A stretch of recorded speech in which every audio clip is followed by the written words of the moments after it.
Magic academy में कोई भी असैसिन को पसंद नहीं करता, खासकर उनको जो आम घरों से आते हैं। तो जैसे ही वैन क्रूगर एडमिशन लेता है, एक सीनियर स्टूडेंट जो एक मैजिक सोर्ड्सवुमन है, उसे उसकी जगह दिखाने का फैसला करती है। वैन अपने दोस्त के साथ हॉलवे में चल रहा होता है, अपने काम से काम रखते हुए।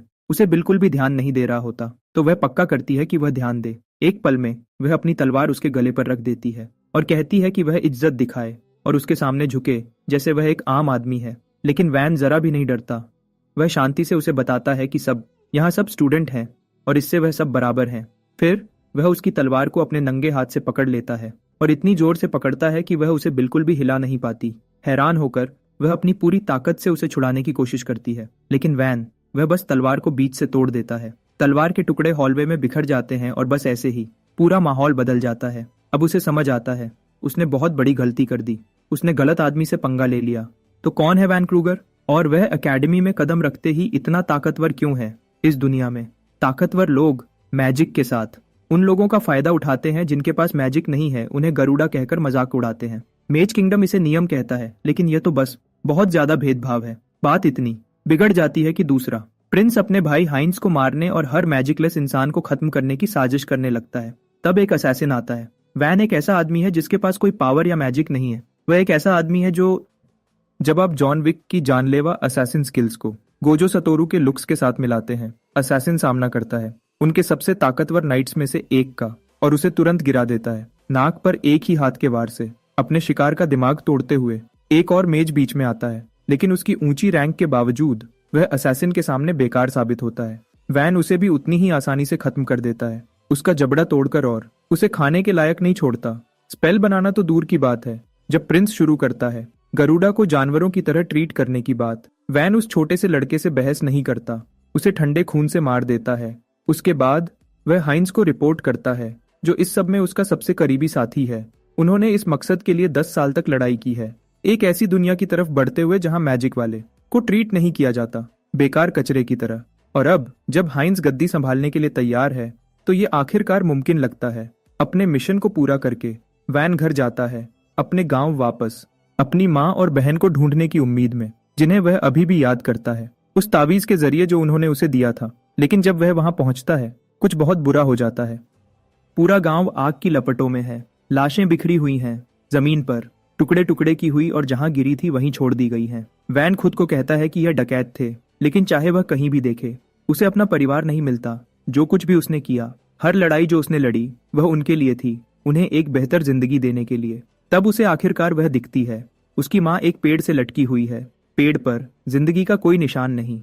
उसके आसपास की दुनिया रुक जाती है, लेकिन इससे पहले कि वह इस बात को समझ पाए, एक आवाज आती है। यह उसकी बहन रेना है, खून से लथपथ, मुश्किल से खड़ी है। वह उसे भागने को कहती है क्योंकि बुरे लोग उसके पीछे आ रहे हैं। अचानक एक तलवार पीछे से उसके आर पार हो जाती है। सिपाही हंसते हैं, यह सोचकर कि अब सब खत्म हो गया है, उन्होंने सबसे बड़े खतरे को मार दिया है। लेकिन उस जख्म के बावजूद वैन अपने अंदर गुस्सा नहीं बढ़ने देता। वैन की तरह बनो। अपने गुस्से में वह सिर्फ वही पूछता है जिसकी उसे परवाह है। आखिर इस सबके पीछे कौन है? जवाब समझ नहीं आता।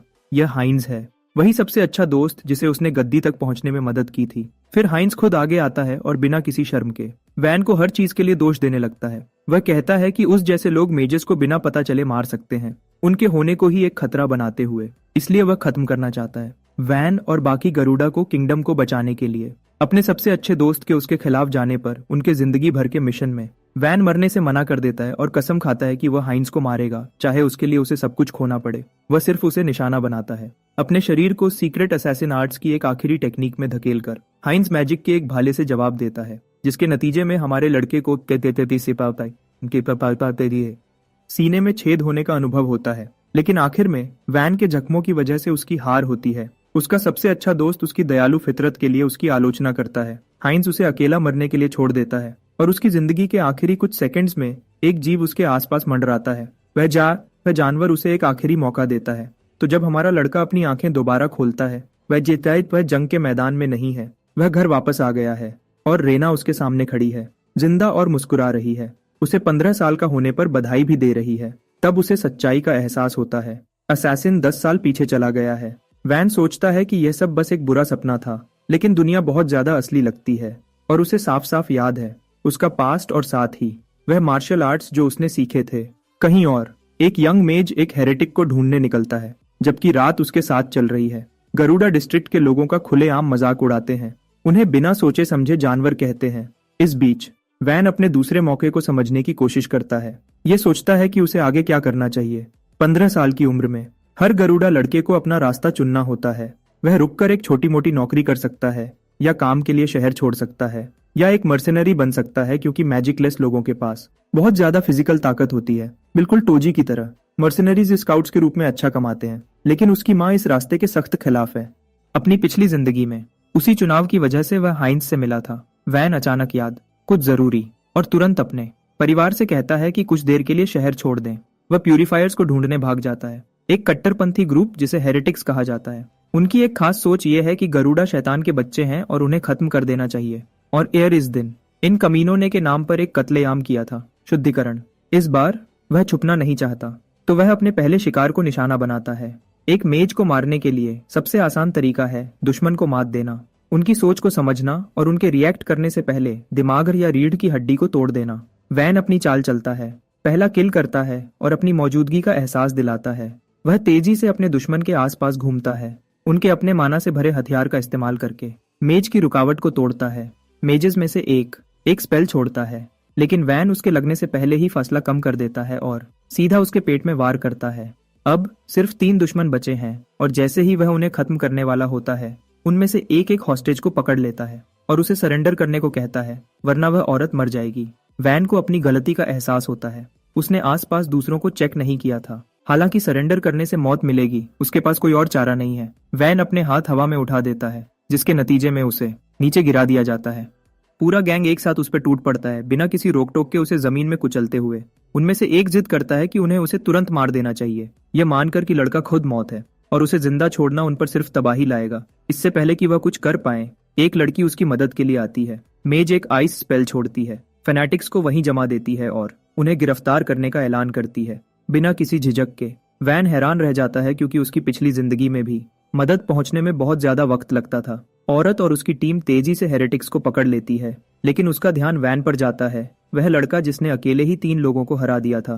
प्रभावित होकर वह बताती है कि उनमें से एक, जिस आदमी को उसने मारा था, उसके पास पूरी दुनिया को, पूरे गांव को आग में लपेटने की ताकत थी। उसने उससे सावधानी से निपटने का प्लान बनाया था ताकि कोई और नुकसान न हो, लेकिन वैन ने उसे पहले ही खत्म कर दिया था। हेलेन उसका नाम जानती है, लड़के में साफ तौर पर दिलचस्पी रखती है। वह सुझाव देती है कि उसे मैजिक एकेडमी ज्वाइन करने पर विचार करना चाहिए। बहुत से हीरोज और मशहूर इस एकेडमी से आए हैं। फिर भी वैन समझ नहीं पाता कि वह उसे क्यों चुन रही है। वह यह एक शांत, अलग थलग जगह पर पहुंचते हैं, जहां मेज अचानक उसे मारने की धमकी देती है। बिना किसी चेतावनी के वह एक स्पेल एक्टिवेट करती है और सीधा वैन पर एक आइस एरो छोड़ती है। उसकी हैरानी के लिए वह पहले ही गायब हो चुका है और उसने कोई टेक्निक इस्तेमाल नहीं की। एक पल में वह उसके पीछे दिखाई देता है, उसकी ब्लाइंड स्पॉट में बिल्कुल सही जगह पर, और वॉर करने के लिए तैयार, बस जानलेवा वॉर करने से पहले। वन रुक जाता है और उसकी खराब एक्टिंग पर उसे टोकता है, क्योंकि उसमें उसे मारने की नीयत नहीं है। मेज प्रभावित होती है, यह पहचान कर कि लड़का पहले से ही एक अनुभवी फाइटर की तरह रहता है। उसे हैरानी होती है कि वह सामना कर सकता है मेजेस का, सिर्फ अपनी कच्ची स्किल का इस्तेमाल करके। हेलेन फिर यह बात उठाती है कि अगर वैन एकेडमी ज्वाइन करता है तो गरुड़ा का नसीब पूरी तरह बदल सकता है। नाइट कन्फर्मेशन सिस्टम की तरफ इशारा करते हुए, जो खास स्टूडेंट्स को उनकी उपलब्धियों के लिए इनाम देता है। उस सिस्टम के जरिए आम लोग भी आगे बढ़ सकते हैं और एक नोबल घराना बना सकते हैं। मतलब यह पूरा डिस्ट्रिक्ट सिर्फ वैन के जरिए स्टेटस पा सकता है। वह क्यूरियस लड़का उससे 3 सवाल पूछता है। पहले वह कहता है कि उसे एक नोबल की रिकमेंडेशन की जरूरत होगी, तो हेलेन तुरंत उसके लिए एक लिखने की पेशकश करती है। दूसरा, वह पूछता है कि उस जैसा कोई बिना मैजिक के एक मैजिक एकेडमी में कैसे रह सकता है। हेलेन मानती है कि यह अजीब लग सकता है, लेकिन बताती है कि बहुत से जिन्हें नाइटहुड मिली, उन्होंने ऐसा मैजिक के नए नियम खोज कर किया, न कि सिर्फ उसका इस्तेमाल करके। पोशन बनाने से लेकर मैजिक सर्कल्स के अध्ययन तक। वह बताती है कि मैजिक सिर्फ स्पेल कास्ट करने से कहीं ज्यादा बड़ा है। अब सब कुछ उसके कंधों पर टिका हुआ लगता है, जो उसे उसके आखिरी सवाल तक ले जाता है। हेलेन को उसे नोबिलिटी तक पहुंचाने से क्या मिलेगा? हेलेन साफ करती है कि उसका अपना मकसद है, लेकिन उसका उसके साथ शेयर करने का कोई इरादा नहीं है। इससे पहले कि वैन और आगे बढ़े, उसकी बहन आ जाती है, यह सुनकर कि उसने खतरनाक दुश्मनों से लड़ा था। उसी वक्त हेलेन वैन को उनके लिए लड़ने की वजह देती है, स्टाइनर के परिवार के नाम की कसम खाते हुए कि वह उसके अपनों की रक्षा करेगी अगर वह ऐसा करता है। कुछ दिन बाद वैन की माँ अभी भी लड़ाई को लेकर परेशान है, लेकिन लड़का आखिरकार उन्हें एकेडमी के बारे में बताता है और वह सब कुछ जो उसे वहां से मिल सकता है। रेना और उसकी माँ डर जाती हैं, ये जानते हुए कि मैजिक एकेडमी मेजेस के लिए है, लेकिन वैन उन्हें भरोसा दिलाता है कि वह साबित करेगा कि वह कम नहीं है। असैसिन के रूप में उसकी पुरानी जिंदगी अब इस रास्ते पर फिट नहीं बैठती और वह जानता है कि वह यह अकेला नहीं कर सकता। हेलेन की पेशकश उसके लिए एक बिल्कुल नया रास्ता खोलती है। एक बार मर चुका होने के बाद वैन अब उम्मीद के सबसे छोटे मौके को भी पकड़ने में नहीं झिझकता। वह ऐलान करता है कि वह इस देश में गरुड़ा के साथ होने वाले भेदभाव को खत्म कर देगा और उसके शब्दों में वही पक्का इरादा है जो कभी उसके पिता का था। उसकी माँ जानती है कि वह कितना जिद्दी है, तो वह उसे इजाजत देती है कि वह अपना रास्ता खुद चुने। बस एक प्रॉब्लम है, ट्यूशन फीस, खासकर इस खराब इकोनॉमी में। जब यह नामुमकिन लगता है, हेलेन बीच में आती है और उसे मिशन में उसके रोल के लिए इनाम देती है, उसकी प्रॉब्लम को हल करते हुए। उससे पहले कि वह अपनी माँ को छोड़कर उसे कहती है कि दुनिया की बेरहमी उसे कड़वा न बनाए। वैन अलविदा कहता है अपने परिवार को और निकल पड़ता है, उनकी उम्मीदें अपने साथ लिए। अगली पल वह शानदार एकेडमी के सामने खड़ा है और यहीं से असली कहानी शुरू होती है।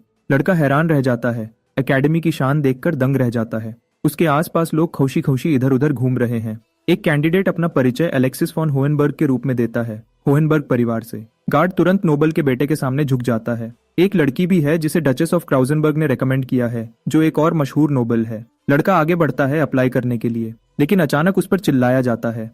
उसकी लाल आंखें देखकर उसके आसपास के इलीट बच्चे उसे एक बेकार गरुड़ा के रूप में पहचान लेते हैं। बर्ताव सखत है और यह तो बस शुरुआत है, शांत रहना। हमारा लड़का गार्ड्स को भरोसा दिलाता है कि उसने कोई गड़बड़ नहीं की, वह बस यहाँ अप्लाई करने आया है। लेकिन गुस्से वाला गार्ड उसका मजाक उड़ाता है कि उसे ये भी नहीं पता कि वह कहाँ खड़ा है। वैन जवाब देता है यह जोर देकर कि वह रॉयल एकेडमी के लिए आया है, एक ऐसी जगह जहाँ कोई भी एग्जाम दे सकता है, चाहे उसका स्टेटस कुछ भी हो। एक सिंपल कमेंट पर ज्यादा रिएक्ट करते हुए गार्ड एक भाला सीधा लड़के के चेहरे तक ले आता है, एक गरुड़ा को एग्जाम देने की इजाजत देने से मना करते हुए।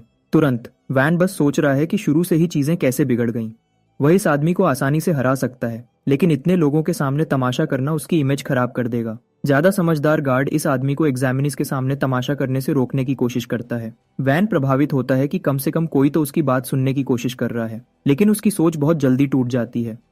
वही गार्ड्स जो उन बच्चों को भगवान की तरह ट्रीट कर रहे थे, हमारे लड़के को घमंड से देख रहे हैं, उसे दूसरों की तरह एक बहका हुआ बेवकूफ कह रहे हैं। वैन को अभी से इन खराब स्टैंडर्ड्स की आदत डालनी पड़ेगी। गार्ड उसे जोर देकर कहता है कि एकेडमी किसी के बैकग्राउंड पर भेदभाव नहीं करती, लेकिन एंट्रेंस एग्जाम देने के लिए एक नोबल की रिकमेंडेशन जरूरी है। उसे लगता है कि लड़के के पास वह नहीं होगी, लेकिन वैन उसे भरोसा दिलाता है कि उसके पास है, आदमी को हैरान करते हुए। उससे पहले कि वह सही नोबल सील वाला लेटर निकालता है, जैसे ही वह स्टाइनर्ट के परिवार का निशान देखता है, वह लड़के पर चिल्लाता है, उसे एक बदतमीज कमीना कहता है जो धोखे से अंदर आने की कोशिश कर रहा है। गार्ड सोचता है कि कोई भी समझदार नोबल एक मैजिकलेस बेवकूफ को रेकमेंड नहीं करेगा, तो वह लेटर ले लेता है ताकि वह वैन पर एक बड़ा जुर्म करने का इल्जाम लगा सके। हमारा लड़का यह सब बर्दाश्त नहीं करता और उसे सीधा पीछे खींचता है, उसे जमीन पर पटक देता है एक जोर की आवाज के साथ। दूसरा लड़का बस हैरान है, जबकि बाकी सब उम्मीदवार हैरानी से देखते हैं। दोनों गार्ड्स को यकीन नहीं होता कि बिना मैजिक वाला लड़का एक बड़े आदमी को ऐसे गिरा सकता है। वह इसे बस एक इत्तेफाक कहते हैं। अचानक एक एग्जामिनर वहां आता है ये देखने के लिए कि क्या हुआ है, और दोनों गार्ड्स शोर मचाने के लिए माफी मांगते हैं। वह हिचकिचाते हुए बताते हैं कि एक गरुड़ा एकेडमी में अप्लाई करने की कोशिश कर रहा है। तो एग्जामिनर उस लड़के को देखता है और पूछता है कि वह कौन है। वैन अपना परिचय देता है कि वह हेलेने स्टाइनर्स ने खुद रिकमेंड किया हुआ उम्मीदवार है, एक ऐसा नाम जिसे ज्यादातर लोग पहचानते हैं। वह खत को अपनी आंखों से देखता है। एग्जामिनर पक्का करता है कि मोहर और दस्तखत दोनों स्टाइनर्ट फैमिली के हैं। उसका रवैया बदल जाता है और वह लड़के के सामने झुकता है, उसे अंदर जाने को कहता है। बात यह है कि स्टाइनर्ट फैमिली कोई मामूली बात नहीं है। और अचानक सब लोग वैन की पहचान में दिलचस्पी लेने लगते हैं, यह पूछते हुए कि उसे ये रिकमेंडेशन कैसे मिली। हमारा लड़का इस ध्यान से बेचैन है और समझ जाता है कि हेलेने किसी बड़े घराने से होगी। अंदर जाते ही लड़का आसपास देखता है और गौर करता है कि यहाँ हर एक आदमी खास है। उसे एक झलक दिखती है डीट्रिच की, जो बाद में वैलियंट सोर्ड्समैन बनता है। उसके अलावा शेल भी है, जो आग का ग्रैंड मेज है, और लुनारिस, एक सुनहरे बालों वाली लड़की जो बाद में ताकतवर मेडन बनती है। उसकी पिछली जिंदगी के यह सब खास लोग इस एकेडमी से पढ़े हुए लगते हैं। अब पीछे मुड़कर देखता है तो वैन बस एक बेरहम कातिल था, एक ऐसा जो उन हीरो की रोशनी में शामिल नहीं हो सकता था जिन्होंने जंग के मैदान में राज्य के लिए लड़ा था। लेकिन जैसे ही तख्त के लिए लड़ाई शुरू हुई, उन सब ने बिगड़े हुए राजकुमार के लिए काम करना शुरू कर दिया। आखिर में इस आदमी को उन सबको मारना पड़ा। ऑरा फार्मिंग की बात करें तो ये लड़का अपनी पिछली जिंदगी के शिकारों को देख रहा है, फिर भी अब जब वह एकेडमी में है उसे उनके साथ खुले में मुकाबला करना होगा, और भले ही यह मुश्किल होगा। वैन टैनन बहुत मेहनत करता है और राज्य को अच्छा बनाने की कोशिश करता है, जबकि वह यहाँ अपनी बड़ी प्रोटैगनिस्ट वाली बातें कर रहा है। एक आदमी उसे आवाज देता है और शांति से खड़े होने पर उसे नीचा दिखाता है। हैरान, वैन कहता है कि वह जहाँ चाहे खड़ा हो सकता है, और मजेदार बात यह है कि यह आदमी सोचता है कि हमारा लड़का बदतमीजी कर रहा है। वह अपनी फैमिली के बारे में 5 पेज का लेख सुनाने लगता है, लेकिन वैन अपनी पिछली जिंदगी में इसका इतना आदी हो चुका है कि वह सोचता है सर झुकाना आसान होगा। उसे अपनी माँ की मीठी बातें याद आती हैं कि दुनिया को उसकी सोच खराब न करने दे। अपनी पिछली जिंदगी में भी हाइंस ने उसे यही बात कही थी कि जो लोग तुमसे नफरत करते हैं उनके सामने झुकने से कभी बराबरी नहीं मिलेगी। उस आदमी ने अपने दोस्त को इज्जत से रहने को कहा, लेकिन अभी जो लड़का उससे बकबक कर रहा है वह एक जोश है। ब्रैट का जो वैन पर हाथ उठाता है, अब और नहीं मिस्टर नाइस गाय। वैन उसे कहता है कि इस लड़ाई की शुरुआत उसने की है, और इससे पहले कि छोटा भाई समझ पाता कि उसका क्या मतलब है, वह उसकी दोनों बाहें पकड़ लेता है। लड़के को घुटनों पर झुकने पर मजबूर करता है। इसे स्पेलवेग कहते हैं। यह वह ताकत है जिसमें आप अपने दुश्मन की ताकत का सामना करते हुए अपनी ताकत को मिलाते हैं और दूसरे आदमी की हरकतों को कंट्रोल करते हैं। असल में यही टेक्निक उसने गार्ड पर भी इस्तेमाल की थी। अब जब वह अमीर लड़का घुटनों पर आ गया है, एक अच्छे लड़के की तरह घुटनों पर बैठा है, वैन उसे हाथ देता है और उसे और जलील करता है। लगता है लड़का इतना जिद्दी है कि वह नहीं कर सकता। उसी वक्त एक मैजिक स्पेल से हमला। तभी एक आदमी की आवाज लड़ाई रोक देती है। प्रिंस हाइंस के आते ही सब रुक जाते हैं, जो बताता है कि गरुड़ा राज्य के दोस्त हैं। लड़का प्रिंस से माफी मांगता है, जबकि हाइंस इतना नर्म दिल है कि वह खुद को बाकी सबकी तरह बस एक उम्मीदवार मानता है और आमतौर पर बर्ताव करने को कहता है। वह यही बात वैन को भी कहता है, लेकिन हमारा लड़का इस बात को समझने में बहुत बिजी है कि यह आदमी भी फ्यूचर में एकेडमी से पढ़ा हुआ होगा। नवीन प्रिंस के आने से स्टूडेंट्स हैरान रह जाते हैं। उन्होंने उम्मीद नहीं की थी कि वह भी बाकी सबकी तरह एग्जाम देगा, और उन्हें ज्यादा परेशान ये बात करती है कि वह एक गरुड़ा के साथ अच्छा बर्ताव कर रहा है, जिससे उसकी इज्जत और बढ़ जाती है। जहां तक हमारे लड़के की बात है, उसे उनकी पिछली बातें याद आ रही हैं। कैसे हाइंस ने एक बार बताया था कि वह बहुत पहले एक एकेडमी में पढ़ता था। वह बात अब सच लगती है। मौजूदा प्रिंस सोचता है कि उसने शायद लड़के को डराया होगा, और बताता है कि वह भी घबराया हुआ है क्योंकि इस एग्जाम के लिए अंदर आने के नियम मुश्किल होते हैं। हाथ बढ़ाते हुए हाइंस उसे यकीन दिलाता है कि डरने की कोई जरूरत नहीं है, उन सबको बस अपना बेस्ट करना चाहिए। वैन उसकी मुस्कुराहट को शक की नजर से देखता है। वह जानता है कि प्रिंस अपनी उस दिलकश मुस्कुराहट से सबको अपनी तरफ खींचता है, लेकिन अब वह इस आदमी की असलियत जानता है कि वह उस गर्म मुस्कुराहट के पीछे कुछ साजिश कर रहा है। वैन के दिमाग में यह ख्याल भी आता है कि वह प्रिंस को यही मार दे, लेकिन इससे उसका फ्यूचर खतरे में पड़ जाएगा। अपनी फैमिली को मारने वाले इस मॉन्स्टर के लिए बुरी फीलिंग्स होने के बावजूद वैन अपने जज्बातों को कंट्रोल करता है। उसकी नफरत भरी शक्ल देखकर हिंट्स हैरान हो जाता है और सोचता है कि क्या गलत है, लेकिन हमारा लड़का उस आदमी पर वक्त बर्बाद नहीं करता और चला जाता है। दोस्त बनाने में कोई दिलचस्पी न दिखाते हुए वह प्रिंस को उदास चेहरे के साथ छोड़ देता है, अकेलेपन की कड़वी सच्चाई को मानते हुए। यहाँ तक कि खास उम्मीदवार भी हैरान रह जाते हैं, यह सोच बनाते हुए कि बिना मैजिक वाले लोग जानवर होते हैं। एक आदमी जोर से गरजता है, खामोशी। ये एग्जामिनर है जो उम्मीदवारों के रजिस्ट्रेशन प्रोसेस के खत्म होने का ऐलान करने आया है। आगे उन्हें एग्जाम की जगह पर ले जाया जाएगा, जिसे फॉरेस्ट ऑफ शैडोज के नाम से जाना जाता है। ये नाम वैन को दिलचस्प लगता है, और अगले सीन में हम सब एग्जामिनर्स को उस जगह के पास खड़े देखते हैं। सुपरवाइजर उनसे बात करता है, उनका जंगल में स्वागत करता है, जिसे साल के एग्जाम के लिए टेस्ट ग्राउंड के रूप में भी इस्तेमाल किया जाएगा। जैसे कि वह पहले से जानते हैं, एकेडमी खास स्टूडेंट्स को तैयार करने के लिए जानी जाती है जो राज्य के फ्यूचर को आगे बढ़ा सकें। इसका मतलब है कि उन्हें बिना टैलेंट वाले नए लोग नहीं चाहिए। पहला टेस्ट एक उम्मीदवार की बेसिक मैजिक की क्षमता पर आधारित होगा, और फॉरेस्ट ऑफ शैडोज माना से भरी हुई जगह के रूप में जानी जाती है, और अंदर के इलाके में एक फूल खिलता है। उम्मीदवारों का काम है ऐसे 10 फूल इकट्ठा करना। उनके इस मकसद के खिलाफ जंगल में रहने वाले भूखे मॉन्स्टर्स हैं जिनके पास भी माना है। इसका मतलब है कि यह आसान नहीं होगा। अब हमारा लड़का टेस्ट के मुश्किल होने की उम्मीद कर रहा था, लेकिन उसे यह नहीं पता था कि उन्हें शुरू में ही जानवरों से लड़ना पड़ेगा। एक और नियम यह है कि किसी भी तरह की रुकावट मना है, लेकिन इस एग्जाम में टीम प्ले या ग्रुप्स की इजाजत है। साथ ही पास होने के लिए हर एक आदमी को 10 फूल पूरे करने होंगे। सुपरवाइजर के मुताबिक बड़े ग्रुप्स बनाना असल में नुकसानदेह हो सकता है। मकसद पूरा करने की समय सीमा सूरज डूबने तक है। आखिर में एग्जामिनर बीच में आता है और बताता है कि हर उम्मीदवार को एक बैज दिया जाएगा, और उसे तोड़ने पर एक एग्जामिनर को उन्हें बचाने का सिग्नल मिलेगा। लेकिन बैज तोड़ने से तुरंत डिस्क्वालिफिकेशन भी हो जाएगी। एग्जाम तुरंत शुरू होता है। उन्हें जंगल में घुसने और काम को तुरंत पूरा करने को कहा जाता है। कुछ दिखावे वाले खास लोग यहाँ रिश्ते बना रहे हैं, जबकि दूसरे लोग अपने पुराने दोस्तों से मिल रहे हैं। हमारे लड़के को अकेला छोड़कर, जिसके पास टीम बनाने के लिए कोई नहीं है। लेकिन यह अच्छी बात है, वैन शुरू से ही अकेला रहना चाहता है। वह आगे बढ़ता है लेने के लिए बैज, लेकिन सुपरवाइजर उसे गौर से देखता है। वह लड़के को उसका बैज देता है, वैन को जंगल में जाने देता है। उसके पीछे एक लड़का भी है। खैर, वैन डरता नहीं है और शुरू से ही लड़ाई चाहता है, इसलिए वह एक ऐसे जानवर का सामना करता है जिसमें मीडियम मैजिक की ताकत है। सीधे शब्दों में, माना वाले जानवरों को मैजिक बीस्ट्स कहते हैं। उनकी शारीरिक क्षमता इंसान से कहीं ज्यादा ताकतवर होती है और उनसे निपटना अक्सर इंसान से ज्यादा मुश्किल होता है। वह जानवर हमारे लड़के पर हमला करता है, जिसे याद आता है कि जब से वह कातिल बना है उसके मेन निशाने इंसान ही रहे हैं। इसका मतलब है कि उसने बहुत वक्त से किसी जानवर का सामना नहीं किया है, और अब जो जानवर उस पर कूद रहा है, मुझे यकीन नहीं होता कि मुझे यह कहना पड़ेगा, लेकिन कातिल उसे सीधे एक योद्धा की तरह मुक्का मारता है। यह सब उस मैजिक बीस्ट को मारने वाली कला की वजह से है जो उसे आती है। यह मुझे सुकूना हाइनीरा के मीम्स की याद दिलाता है जो मौके पर टेक्निक्स बना लेते हैं। खैर, यह मूव एक आदमी की ताकत को एक ही जोरदार वार में इकट्ठा करता है। इससे पैदा होने वाला असर किसी भी जानवर के शरीर में घुस जाता है। आमतौर पर इसे लगाना मुश्किल होता है, लेकिन मैजिक बीस्ट्स के लिए जो जोश में काम करते हैं, यह उन्हें एक ही वार में खत्म करने का सबसे सुरक्षित तरीका है। जानवर मर जाता है, लड़के के सामने गिर जाता है, जबकि वैन को याद आता है कि जब वह कातिल था तब भी उसे मैजिक बीस्ट्स का सामना करना पड़ता था और उन्हें ऐसे ही मार गिराना सीखना पड़ता था।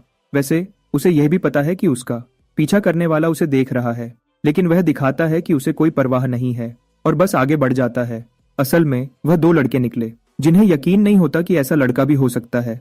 यह मानने से इनकार करते हुए कि उसने जानवर को सिर्फ ताकत से मारा, वह सोचने लगते हैं कि उसने जरूर जहर इस्तेमाल किया होगा, एक सस्ता तरीका जो उनके खिलाफ काम नहीं करेगा। साथ ही उसका दोस्त उसे याद दिलाता है कि दूसरे एप्लीकेंट्स के काम में दखल देना मना है। लेकिन सच्चाई में उम्मीदवार सोचते हैं कि यह बस एक धोखा है, क्योंकि कोई भी गरुड़ा को एग्जाम पास करते हुए नहीं देखना चाहता। सिर्फ यही नहीं, वैन ने प्रिंस का अपमान किया था, इसलिए यह लड़का सोचता है कि उसे मारने से उस पर कभी इल्जाम नहीं आएगा। इस लड़के के पास लाइट यागामी जैसा बहाना है और यामचा जैसा IQ। वैसे अगले सीन में हम सुपरवाइजर को देखते हैं। एक बड़े सेल में ले जाया जाता है। आदमी चाबी मांगता है, जबकि गार्ड्स पूछते हैं कि जो वह करने वाला है क्या वह ठीक है, उन्हें यकीन दिलाते हुए कि जानवर मैजिक से कंट्रोल किया जाता है। वह घटिया आदमी उसका निशाना उस लड़के को बनाना चाहता है जो एंट्रेंस एग्जाम में घुस आया है, ताकि उसे चीर फाड़ दे। वह सब गरुड़ा लड़के को मारना चाहते हैं। आखिर रिकमेंडेशन वाले उम्मीदवारों को वापस भेजना उनके लिए नामुमकिन है, लेकिन अगर एक गरुड़ा एग्जाम पास कर लेता है तो यह उनकी एकेडमी की इज्जत को बर्बाद कर देगा। यह कहते हुए कि गरुड़ा का नसीब हमेशा बुरा होता है, वह आदमी अपने काम को आगे बढ़ाता है। तब भी गार्ड कहता है कि दूसरे उम्मीदवार भी जानवर की वजह से खतरे में पड़ सकते हैं, लेकिन सुपरवाइजर सोचता है कि यह ठीक है क्योंकि वैन अकेला दिखा है। इसका मतलब है कि कोई भी उम्मीदवार उसके पास नहीं जाना चाहिए। चाबी के साथ वह दरवाजा खोलता है, जानवर पर चिल्लाते हुए कि जाओ और उस गंदे गरुड़ा को मार दो ताकि उनकी एकेडमी की विरासत बची रहे। सीन पर्पल बालों वाले एग्जामिनर पर आता है, जो महसूस करता है कि इस साल के एग्जाम में कुछ गलत है। सुपरवाइजर उसके पास वापस आता है, कोई अजीब खबर पूछता है, जबकि एग्जामिनर बताता है कि अभी सब ठीक है। वह पूछता है कि यह आदमी कहाँ गया था, जबकि वह आदमी आमतौर पर कहता है कि वह बस तैयारी कर रहा था। उसकी बुरी शक्ल ऐसी है जो जवान लड़का तुरंत देख लेता है और महसूस करता है कि कुछ गलत है। वापस वैन पर हमारा लड़का जंगल के अंदर के हिस्से में पहुंच जाता है। ऐसे फूल ढूंढता है जो उसे बताए गए थे। वह खूबसूरत हेवंस टीयर फ्लावर्स हैं। उसे बस एक तोड़ना है और वापस आना है, लेकिन इससे पहले कि वह यह कर पाता, वह पीछा करने वालों को कहता है कि बस अब बाहर आ जाओ। दोनों लड़के हैरान हैं कि उसने अब तक उनकी हरकतों पर नजर रखी है। वैन का मजाक उड़ाते हैं कि उसकी कुत्ते जैसी नाक है। गुस्से में आने की कोशिश को नकारते हुए हमारा लड़का जवाब देता है कि वह बस पीछे से हमला करने वाले कायरों का आदी है। मजेदार बात यह है कि लड़के को एहसास होता है कि वह ऐसी बात कह भी नहीं सकता, क्योंकि वह खुद एक कातिल है जो यही तरीका इस्तेमाल करता है। दोनों लड़के उसे ताना मारते हैं कि उसका एकेडमी में कोई जगह नहीं है जिसे वह अपनी मर्जी से साबित करेंगे। वैन उनकी बेकार की बातों को गलत बताता है और कहता है कि असली वजह यह है कि वह अपनी घटिया इज्जत का बदला लेना चाहते हैं। एक मुद्रा बनाते हुए हमारा हीरो उन्हें यकीन दिलाता है कि वह इन लड़कों की इज्जत को सीधे बाहर निकाल देगा। गुस्से में आकर दोनों लड़के एक एक स्पेल बनाते हैं, उस पर हमला करने की तैयारी करते हैं। खतरे को पहचानते हुए वैन देखता है कि उनमें से एक मेज है और दूसरा मैजिक सोर्ड्समैन। वह सोचता है कि उनसे कैसे निपटे, क्योंकि लड़ाई के तरीके आमतौर पर 3 मेन टाइप्स में बांटे होते हैं। पहला सबसे आम है स्पेल कास्टिंग मेजेस, और दूसरा टाइप हथियारों में माना भरने वाला है, उन्हें ब्लेड मेजेस कहते हैं। आखिर में तीसरा टाइप शरीर को ताकतवर बनाने वाला है, उन्हें मोनोफिस्ट्स कहते हैं। एक टीम में 2 अलग अलग तरीकों का काम करना आमतौर पर असरदार माना जाता है, क्योंकि यह हर एक की कमजोरियों को संतुलित करता है। एक लड़के के चेहरे के भाव पढ़ते हुए वैन महसूस करता है कि उनके पास मरने का कोई अनुभव नहीं होगा, लेकिन वह अब भी उसकी जान के पीछे पड़े हैं। भले ही वैन इन लोगों को मारना नहीं चाहता।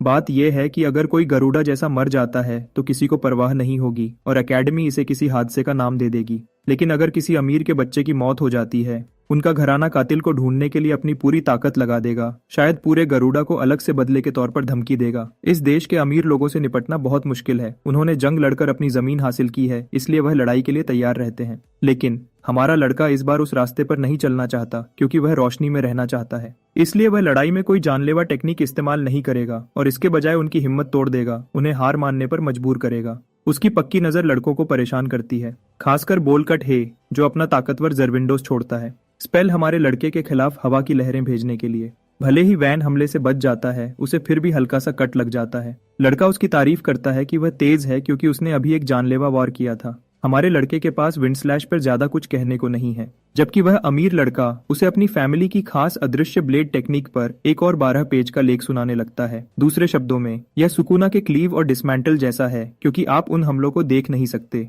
लड़का अपनी जीत मान लेता है और गरुड़ा को घुटनों पर आकर भीख मांगने को कहता है, लेकिन वैन इसे एक बहुत ही बेकार समर स्पेल कहता है। वह सोचता है कि क्या हाउस वाल्ट्रेक हवा देने में माहिर है, जो मुझे कहना पड़ेगा एक करियर खत्म करने वाला ताना है। लड़के ने इसे उसके अपने स्पेल से भी ज्यादा बुरी तरह काटा। उसे जुरविंडे टेम्पेस्ट नाम की एक बड़ी टेक्निक इस्तेमाल करने पर उकसाता है। अब इस हमले की रेंज ज्यादा है और यह जंगल को चीर देता है, लेकिन वैन तेज है, अदृश्य हमलों से बचने में कामयाब हो जाता है।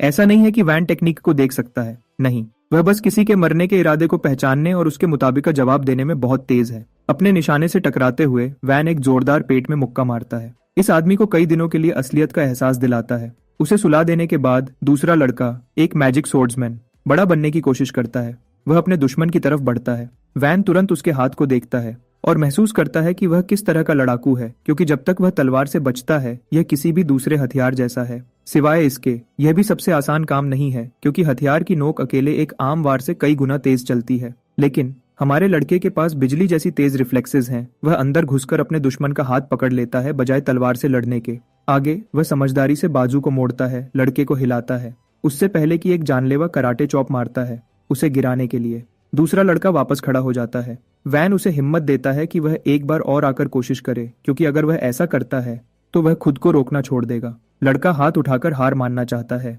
लड़ाई न जारी रखने की भीख मांगता है। अचानक हमारा लड़का पास में एक ताकतवर मौजूदगी महसूस करता है। उसकी अंदर की आवाज उसे बता रही है कि चीजें जैसी होनी चाहिए वैसी नहीं है, और दूसरों के लिए चिंता दिखाते हुए वह उनसे जल्दी से वहां से निकलने की भीख मांगता है। उसके सामने एक लाल रंग में डूबा हुआ जानवर आता है, एक ऐसा खतरनाक मॉन्स्टर जो उन्हें वहीं रोक देता है। बस एक वार से वह उन तीनों को हवा में उछाल देता है, जिससे वह नीचे गिरते हैं। वैन सोचता है कि यह सब क्या हुआ।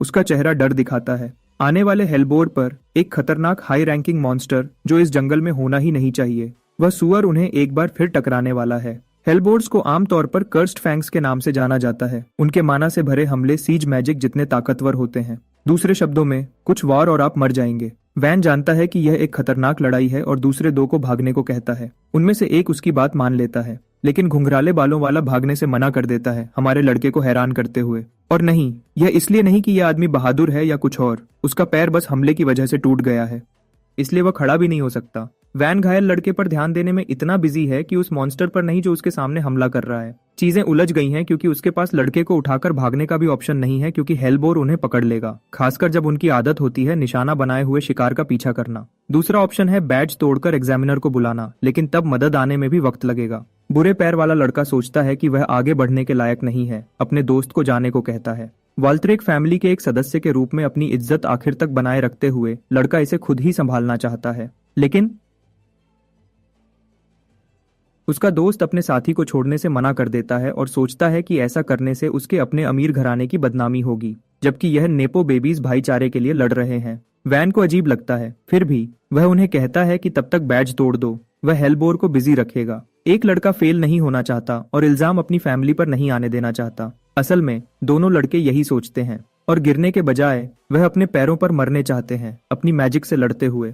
ये बेवकूफ और उनकी सस्ती वेजिटा लेवल की इज्जत वैन को परेशान कर रही है। वह उन पर चिल्लाता है कि अगर वह सच में लड़ने आए हैं तो उन्हें इस लड़ाई को जीतने के लिए लड़ना होगा, क्योंकि यही एक अमीर की असली इज्जत होगी। उसकी बात समझने के बजाय वह उसे गरुड़ा कहते रहते हैं। खैर, हेलबोर उन्हें इतनी देर तक बात करने देकर जरूर अपना वक्त बर्बाद कर रहा है, लेकिन हम आखिर में उस मॉन्स्टर पर वापस आते हैं जो उनसे कुछ ही इंच दूर है उन्हें टकराने के लिए। सुपरवाइजर आराम कर रहा है, जानता है कि आखिर में मेन इवेंट का वक्त आ गया है। उसकी बातों पर हैरान होकर एग्जामिनर पूछता है कि वह किस बारे में बात कर रहा है। वह बदसूरत अंकल ज्यादा बताने से मना कर देता है और टॉपिक बदलकर पूछता है कि क्या किसी ने अभी तक मदद के लिए बुलाया है, लेकिन कोई निशान नहीं मिले हैं। हाल ही में सब शांत रहा है। यह इस आदमी को और खुश करता है क्योंकि वह सोचता है कि गरुड़ा इतना बुरी तरह कुचल गया कि वह मदद के लिए बुला भी नहीं पाया।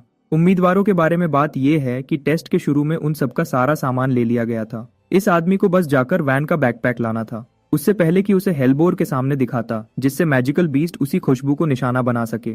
इतनी आसान शुरुआत देने के बाद वह सोचता है कि लड़के के लिए गेम ओवर है और बस रिपोर्ट बची है लड़के की मौत की तस्दीक करने के लिए। लड़का चुपचाप हंस रहा है, सोच रहा है कि वह यहाँ ऐसे हेरा फेरी कर रहा है जैसे कोई बहुत बड़ा मास्टरमाइंड हो, जबकि एग्जामिनर सोच रहा है कि ये आदमी किस बारे में बात कर रहा है। वापस हेलबोर के खिलाफ लड़ाई पर वह हावी होने वाला हाई लेवल जानवर अभी भी किसी तरह अपने निशाने से दूर है। तीनों लड़ाकू उसे रोकने के लिए तैयार हैं। वैन उनकी रणनीति बना रहा है, वह पहला हमला करेगा ताकि दूसरे उसका फायदा उठा सकें। लेकिन घमंडी नेपो बेबीज उसके ऑर्डर सुनना नहीं चाहते। खैर, उन्हें जल्दी सुनना पड़ेगा क्योंकि हेलबोर अपना हमला शुरू करने वाला है। हमला करने का मौका देखकर वैन तेज गति से निकलता है, अपने निशाने की कमजोर जगह को ढूंढते हुए, और एक कोलैप्स स्ट्राइक का इस्तेमाल करता है ताकि जानवर लड़खड़ा जाए। ये इतना भारी वार है कि दूसरे लोग प्रभावित हो जाते हैं। रेट्रीब्यूशन एक टेक्निक है जो एक ऐसे पॉइंट को ढूंढती है जिससे दुश्मन का अगला हमला शुरू हो। दूसरे शब्दों में, अगर हेलबोर जैसा 4 पैरों वाला जानवर चलता है तो वह आमतौर पर पहले अपना सर हिलाता है। वैन ने इस बात का फायदा उठाया और उस पल में एक घुसने वाला वार किया। साथ ही उसका हमला कामयाब नहीं होता। मैजिक बीस्ट को मारने के लिए काफी नहीं, भले ही उसके पास वही मार्शल आर्ट्स स्किल्स हैं। 10 साल की जो फिजिक और ताकत उसने बनाई थी वह अब वैसी नहीं है। इसका मतलब है कि उसके लिए हाई लेवल मॉन्स्टर्स को एक ही वार में हराना मुश्किल है। इसके बजाय वह अपने साथियों को तुरंत हमला करने को कहता है, जिससे हवा वाला अमीर लड़का अपने और कटर स्ट्राइक्स छोड़ता है। वही बात दूसरे के लिए भी है, जो अपनी मैजिक तलवार का इस्तेमाल करता है जानवर की खाल काटने की कोशिश करने के लिए, लेकिन उसकी तलवार घुस भी नहीं पाती। यह एक पत्थर की दीवार से टकराने जैसा है। उनके सब हमले बेकार हैं और सिर्फ मैजिक बीस्ट को गुस्सा दिलाते हैं। आगे क्या होने वाला है महसूस करते हुए वैन सबको नीचे झुकने का ऑर्डर देता है, क्योंकि यह मोटा जानवर पूरी रफ्तार से आगे बढ़ रहा है, सब कुछ अपने रास्ते में कुचलने के लिए। खुशकिस्मती से हमारे लड़के हमले से बच गए। उनमें से किसी को भी सीधा वार नहीं लगा, यहाँ तक कि अमीर लड़कों को भी नहीं। वैन उन्हें जिंदा देखकर बस खुश है। भले ही एक अमीर लड़का कहता है कि उसने हवा की मैजिक का इस्तेमाल करके हेलबोर की दिशा बदल दी, यही एक वजह है जिससे वह जानलेवा वार से बचे। बदकिस्मती से मैजिक सोर्ड्समैन पूरी तरह बेकार है, लेकिन वैन उन्हें हार मानने नहीं देना चाहता। सोचता है कि उन्हें एक बार और कोशिश करनी चाहिए।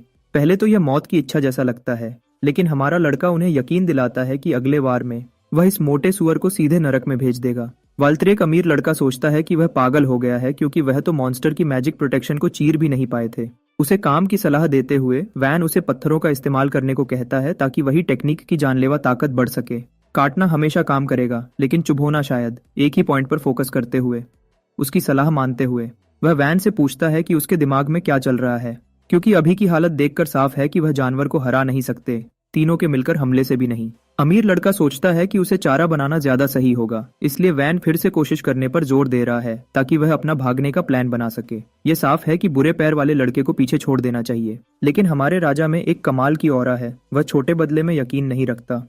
लड़का कहता है कि उसका असली मकसद है कि उसकी फैमिली और गरुड़ा लोग राज्य में बराबर माने जाएं। ऐसा मकसद पूरा करने के लिए वह खुद को अपने साथियों को छोड़कर भागने की इजाजत नहीं दे सकता। उसे यह बातें कहते और उसका साथ देने के लिए खड़े होते देखकर उस घटिया अमीर लड़के को याद आता है कि उसने इस आदमी के साथ इतने वक्त तक कैसा बर्ताव किया। अपने ही बर्ताव से खुद को घिन आती है। वापस हमारे हेलबोर की तरफ यह तीसरी बार हमला करने आ रहा है। वैन जोर से चिल्लाता है कि वह एक और हमला करे। हेलबोर पूरी रफ्तार से उन पर हमला करने के लिए आगे बढ़ता है। Wind noble blade dance wedge को एक्टिवेट करता है, अपनी हवा को खोलता है ताकि टुकड़े निकल सकें।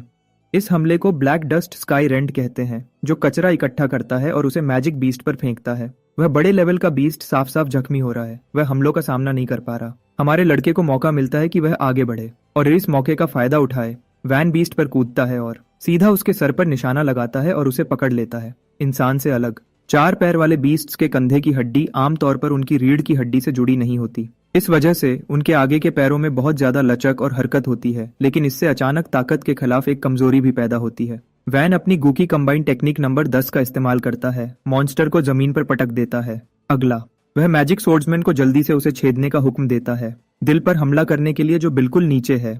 मैजिक सोर्ड वाला लड़का अब अपना शानदार पल जीने वाला है। वह देखकर हिचकिचाता है जब बीस्ट सीधा उसकी तरफ देखता है, लेकिन अपनी भावनाओं के बावजूद वह एक जानलेवा वार करता है। और छुरा घुसाने में कामयाब हो जाता है। वैन और दूसरा नोबल खुशी मनाते हैं। जैसे ही तलवार हेलबोर के शरीर में जाती है और दिल को निशाना बनाती है, वह बीस्ट को खत्म करने ही वाला है, लेकिन वह अचानक एक आखिरी पल की ताकत से उठ खड़ा होता है, सब कुछ हवा में उड़ा देता है। इसे कर्स ब्रेक का जादू कहते हैं और सिर्फ कुछ ही मैजिक बीस्ट्स के पास ऐसी खास ताकत होती है। हेलबोर की दहाड़ माना से भरी हुई है, जिससे आसपास की हर चीज धमाके से उड़ जाती है। सोर्ड नोबल खून थूकता है, उसके अंदर के अंग अंदरूनी चोट की वजह से फट गए हैं। हेलबोर वापस हमला कर रहा है और लगता है कि वह यह लड़ाई जीत जाएगा, जबकि वह लड़का डर से देखता है, अपनी बुरी किस्मत को मान लेता है। तभी अचानक वैन आगे बढ़ता है और अपने शरीर से पूरे हमले का बोझ रोकता है, एक फ्यूजन टेक्निक जिसे लांस स्पिराले कहते हैं। ये हमले को जमीन की तरफ मोड़ देता है और उसे इस्तेमाल करने वाले के चारों तरफ घुमाता है। परेशान और गुस्से में बोर अपने हमले में और ताकत लगाता है, जिससे वैन के लिए उसे मोड़ना मुश्किल हो जाता है। घिरकर वह सोचता है कि क्या उसे अपना आखिरी दांव इस्तेमाल करना पड़ेगा, और भले ही इससे उसके शरीर को खतरा हो, फिर भी यह मौत से बचने का उनका एक ही मौका है। लेकिन पहले वह दूसरे लड़के को भाग जाने को कहता है और वह लड़का भी जल्दी से लड़ाई की जगह से भाग जाता है। अब जब वह अकेले रह गए हैं, वैन पूरी कोशिश करता है ताकत को रोकने की, लेकिन हेलबोर उसे सीधा पास के पेड़ पर फेंक देता है, उसे कुचल देता है। बुरे पैर वाला लड़का उसकी मदद के लिए उस तक पहुंचने की कोशिश करता है, लेकिन हमारा लड़का उसे पीछे रहने का हुक्म देता है। हेलबोर भी वैन को मारने के लिए हमला करता है, अब जब वह गिर गया है। कुल मिलाकर यह एक मुश्किल पल है और लगता है कि सब कुछ खत्म होने वाला है। अचानक पहले वाला असैसिन जादू पड़ता है, एक खास लड़ाई की आवाज। अपनी सारी सीमाओं को तोड़ते हुए वह जीव अचानक एक लंबी दूरी के वार से टकराता है, उसे एक तरफ गिरा देता है। यह अचानक हमला एक जादुई स्पेल है। वैन इसे बहुत अच्छे से जानता है और हमला करने वाले को घूरता है। किस्मत का खेल, ये हाइंज है, खुद राजकुमार उन्हें बचाने आया है। दूसरे नोबल्स जल्दी से उसकी देखभाल करते हैं और उसे तुरंत जाने को कहते हैं, लेकिन हाइंज ऐसा करने से मना कर देता है, यह मानते हुए कि अपने लोगों की रक्षा करना शाही परिवार का फर्ज है। उसकी बातों से बड़े लोगों का हौसला बढ़ गया, लेकिन हमारा लड़का जानता है कि उसकी बातें पूरी तरह झूठ हैं। वह कहते वह हमेशा इनका इस्तेमाल दूसरों को मनाने के लिए करता है, फिर उन लोगों को सीधा मौत के मुंह में भेज देता है। हाइंज नोबल्स के साथ बहुत दोस्ती दिखाता है, यह सोचकर कि साथ मिलकर काम करना ही उस जीव को मारने के लिए काफी है। लेकिन वैन ने काफी सुन लिया है और उसके मुंह पर नहीं बोल देता है। यह जवाब राजकुमार को हैरान कर देता है, जो पूछता है कि वह क्या चाहता है। वैन फिर से नहीं कहता है, राजकुमार की मदद लेने से मना कर देता है। दूसरे नोबल्स उस पर चिल्लाते हैं क्योंकि उसने राजकुमार के खिलाफ बुरी बातें कही, उसी आदमी के खिलाफ जिसने अभी उनकी जान बचाई थी। लेकिन वैन की अलग राय है, वह कहता है कि अगर उसे रोका न जाता तो वह मॉन्स्टर को खत्म कर चुका होता।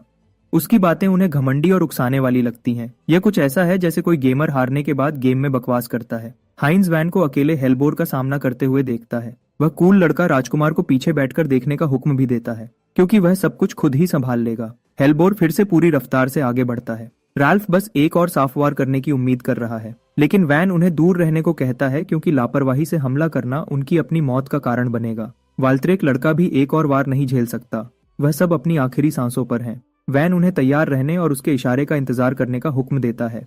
हाइंज को थोड़ा गुस्सा आता है, जो हैरानी से देखता है। अब वक्त आ गया है। वैन इशारा करता है कि उन्हें अब मॉन्स्टर को खत्म करना होगा। वह सबसे पहले हमला करता है, बीस्ट का सीधा सामना करता है। पिछली बार उसने अपना दिमाग खो दिया था, लेकिन इस बार वह आखिरी दांव वाली टेक्निक का इस्तेमाल नहीं करेगा और लड़ाई को सोच समझकर लड़ेगा।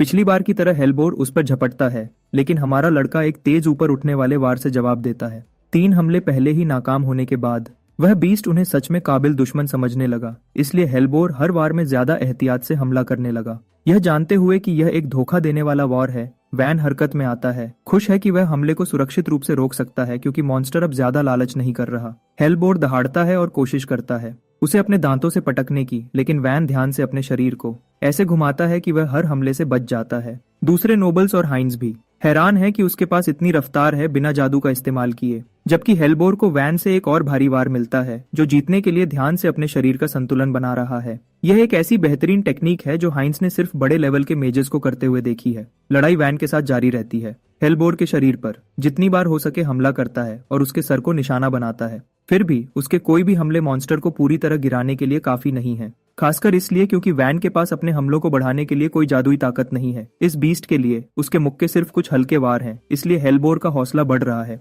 हाइंज सोचता है कि यह बुरी बात है, लेकिन हमारा लड़का असल में यही चाहता है। वह बीस्ट को इतना परेशान करना चाहता है कि वह गलती करे, अपनी खास दहाड़ने की ताकत को एक्टिवेट करे। वैन आखिरकार देख सकता है वही रोर ब्रेकर हमला जो फटने वाला है। यहीं पर वह विंड यूजर को अपना स्पेल छोड़ने का हुक्म देता है, इसलिए नोबल एक बार फिर रेंडिंग स्काई को एक्टिवेट करता है।